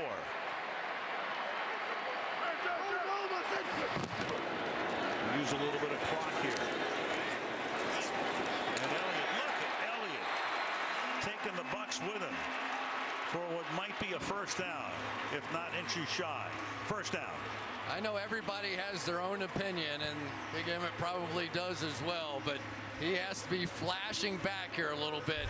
And the conversation's going to be about Rookie of the Year. Dak Prescott's been terrific. For my money, it's clearly Ezekiel Elliott. I think he has been unbelievable. My only question, does he manage to fight his way into the MVP conversation as well? Well, there's no question he's there. Look at that look on Emmett's face. A little bit of flashback there. Darren McFadden is in the game. They give it to McFadden. I tell you what, that's a pretty good backup running back. When your backup running back is a 1,000-yard guy from the year before, and your backup quarterback is Tony Romo, you got a little bit of depth. Yeah, and they've had a lot of 1,000-yard rushers around here lately as well with this offensive line. So when this group gets it going, when this offensive line late in the game gets that kind of push going against a defensive line that now is missing one of the key components. Remember, Golston was one of the guys they felt like could stop the run. He's out of the game, and they're attacking hard now. Second down and 10. Prescott. Target. Beasley makes the catch. Gain of about 8. 32 of 36 now. And Elliott does a nice job blocking on that play. I think Dak Prescott's going to go into the press conference after this game and say, any questions? Oh, you think Jason will get a question about, you think about bringing Romo in? Never know. You're right. Some goofball will ask it. Not tonight. Third down and 2 at the 16.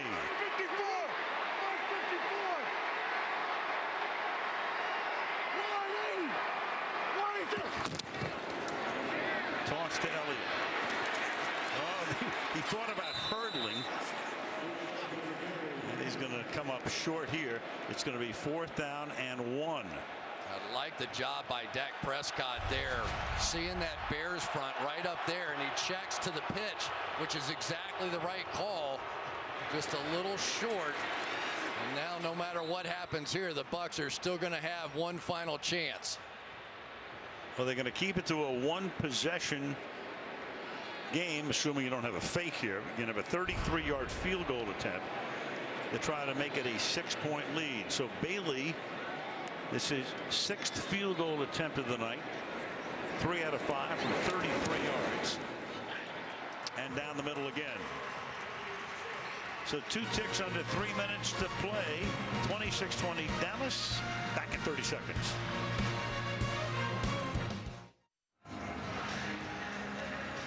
.258 remaining in the fourth. Tampa Bay looking ahead all of its timeouts. You can order holiday gifts from NFLshop.com. Get a free shipping offer from the official store of the NFL, and there's your website right there. AT&T Stadium opened in 2009. Dirk Cutter going over things with Jameis Winston. Can he lead them to a comeback here. It's really all you can ask as an offense. You're on the road playing against a team that has the best record in football in their place, and you get one final drive to try and go win it. Josh Huff waiting in the end zone. And Bailey's kick. Huff tells his guys, I'm not coming out with this thing. They'll start the drive from the 25. What a drive that was started back at the 4-yard line by Dallas, but here was Tampa Bay earlier. Yeah, here's the screen pass. They had blockers for everybody and didn't block anyone. Ended up having to punt on that series, and it led to that drive to give them a 6-point lead.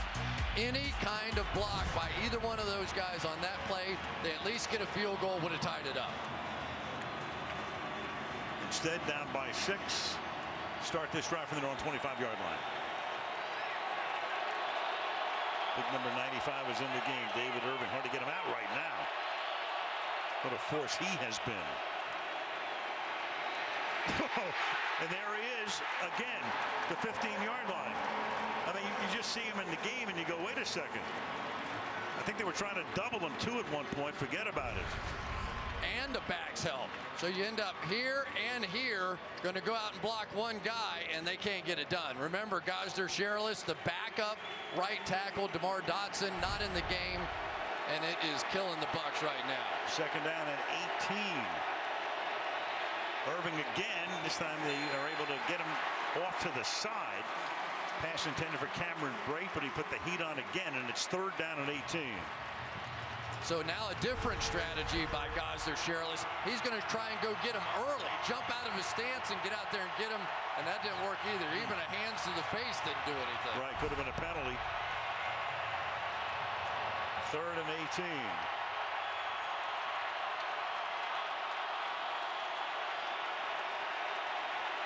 They bring Leonard Wester in now in place of Sherrillis to see if he can block Irving. They take him out of the play, and then Winston goes deep downfield, too deep.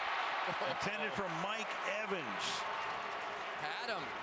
They had him. Little out and up, and they had him. He was open. He's going to go out to the out cut, right up the field. Byron Jones steps inside and just overthrows it. Got past Carr.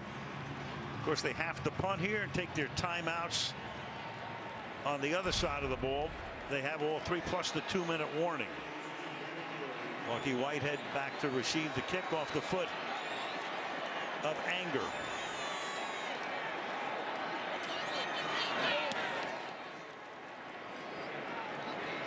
Fair catch called for and made by Lucky Whitehead at the 30. So the quarterback comparison tonight.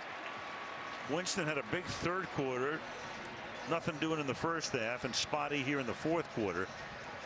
And of course, Prescott, he's doing a lot of short stuff, but what can you say? 32 out of 36 for 280. Buccaneers only got 1 turnover on the night and could not take advantage of it. That was the one that came off the missed blocks on the screen pass. So now they're going to have to make a big defensive stand. Pretty much 1 first down now if they burn all the timeouts. It's all Dallas will need. Prescott has also rushed for a touchdown. They bring a fullback into the game. Keith Smith, he leads the way for Elliott, and Elliott's going to take us to the 2-minute warning with a first down to the 45-yard line. Keep feeding me, he says, and they fed him tonight for 22 carries and 152 yards. 2-minute warning. Cowboys up by 6.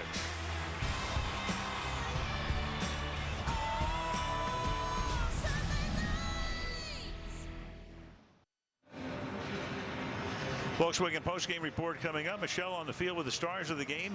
Messrs. Costas, Dungy, and Florio will break it down, and we'll take a look ahead to 2 games next week. Giants, Eagles Thursday night. Broncos, Chiefs Sunday night. So Tampa Bay has to stop them and use their timeouts. And this is Elliott, about as tough a guy to stop as there is right now, taking it to the 49-yard line and timeout. So tonight, Prescott, what is 32 out of 36? That's 89%. 280 yards. It would be the second highest completion rate in NFL history for guys who've thrown 30 or more passes. We actually did a Monday night game in the years when we were at Monday night with Freddie and Drew and the gang. It was the 500th game of Monday night. Freddie, what year was that? 2002. Rich Gannon that night. 34 of 38. Slightly eclipsing the percentage for Dak Prescott tonight. Now here at the end of the game, it's been the offensive line and defensive line taking over. But a big part of this game was the Cowboys spreading everyone out and letting Dak Prescott pick them apart, which he did in the first half. And he has proven a lot here tonight. And I think he was a little upset with all the noise he was hearing. 2nd down and 6. And Elliott, he's going to get wrapped up. You know, we talked to him the other day, obviously. Everybody now says, you know, when there's noise, we say we don't listen to the noise outside the building. Well, yeah, you can say that, but when everybody is calling you and texting you and, you know, I mean, you can't avoid it all. Well, and what really made him mad was people were texting him, "Are you all right?" Yeah. And he said, "Yeah, I'm all right. If you quit listening to all that noise, you'd be all right too." It really bothered him that people thought that somehow he was going to be shaken by some bad press, and all he did was come out here and respond. Well, part of it too is it was Jerry Jones talking about Tony Romo, and maybe there's something down the line, you know. But everything that anybody says, especially Jerry Jones, is going to get parsed to the nth degree. Well, what do you really mean by that? What's happening? What's really going on? And what's really going on is this game isn't over if they don't pick up this first down. 3rd down and 3. Tampa Bay still with 1 timeout. Prescott stepping away, and then he's going to slide at the 50-yard line. So a timeout taken now by Tampa. They're going to get the ball back without any timeouts. And the punt will try to pin them inside the 10-yard line. Dak Prescott smartly did not throw this ball down the field. They had a lot of people back in coverage. Your defense has been playing well after a couple of drives by Tampa Bay, but there is plenty of time left on this clock because they got the first down on the very first carry, didn't burn any of the timeouts, and now they still have 1:43 to go. They got the first down on the first carry, and that was the 2-minute warning. They're able to utilize all 3 here. And now Chris Jones, who hadn't punted very much until the last 2 weeks when he's punted like every 8 minutes, will send one skyward for only the 2nd time in this game. And a fair catch is called for and made at the 11-yard line by Adam Humphries. So can the Bucs go 89 yards in 96 seconds without a timeout? Well, as you advised before the start of the last drive, you better figure out a way to block David Irving. And they tried to chip him. They tried putting a tight end to that side. But somehow, some way, 95 has to get blocked here if you're going to start this drive. Cowboys 3 leads surrendered on 15 fourth-quarter drives when the opponent had the opportunity. So they've held them off 12 times. They bring Leonard Wester, the rookie out of Missouri Western, in place of Cherilus to try to take care of Irving. Irving comes around the corner, and Winston gets it away, and that's going to be a first down up to the 22 to the tight end Cameron Brate. Wasn't pretty, but good enough by Wester.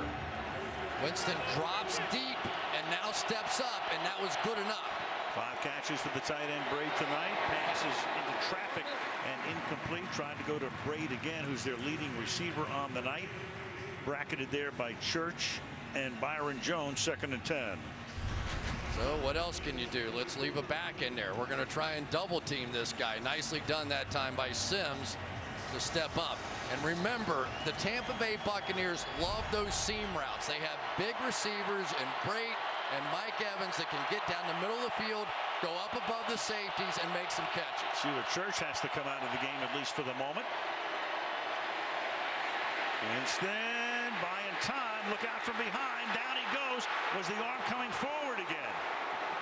Jones is there for the Cowboys. It's going to be ruled as a fumble. Who wound up with it? And Tampa winds up with it. Yeah, but the clock is also winding up right now. Absolutely. So you got to get off the ground and go get back at the line of scrimmage. That's a recovery by the Buccaneers to make it 3rd down and 12 at the 20, but a ton of time just went off the clock. Almost 20 seconds. And Winston fires, and that's incomplete. Again, David Irving is a monster getting into the backfield. It's 4th down. Yeah, and it cost him a 1st down there. Here comes Irving back inside here. And if Jameis Winston had another half a tick a second, he was going to have his guy Evans wide open in the middle of the field. Nice move. There he was, 1st down. And he did not have time because of Irving's rush. Evans starting to fall down. So it comes down to this. It's 12 yards on a 4th down, where the Dallas Cowboys will win their 12th game of the season. And Tampa's winning streak will be snapped. Winston buying time, looking downfield, fires into traffic, and it is at the 50-yard line. Orlando Scandrick. Interception to wrap it up. And who do you think was in the face of Winston at the end?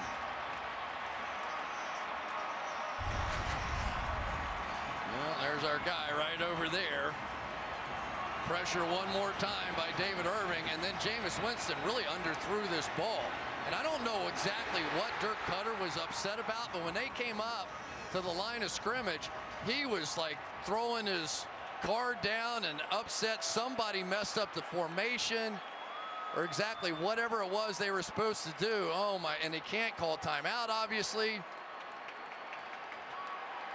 And one kneel down will take Dallas to 12-2, but they still haven't clinched the NFC East. They have a 2-game lead on the Giants. Dallas has Detroit coming in next week. Dallas only has to win 1 game, but if they lose 2 and the Giants win 2, the Giants have the tiebreak. But the Dallas Cowboys come up with a 26-20 win at AT&T Stadium.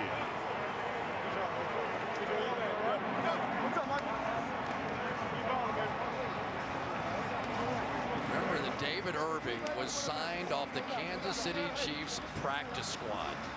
Here's a guy that was available to the entire league, and he simply took over the 4th quarter of this game.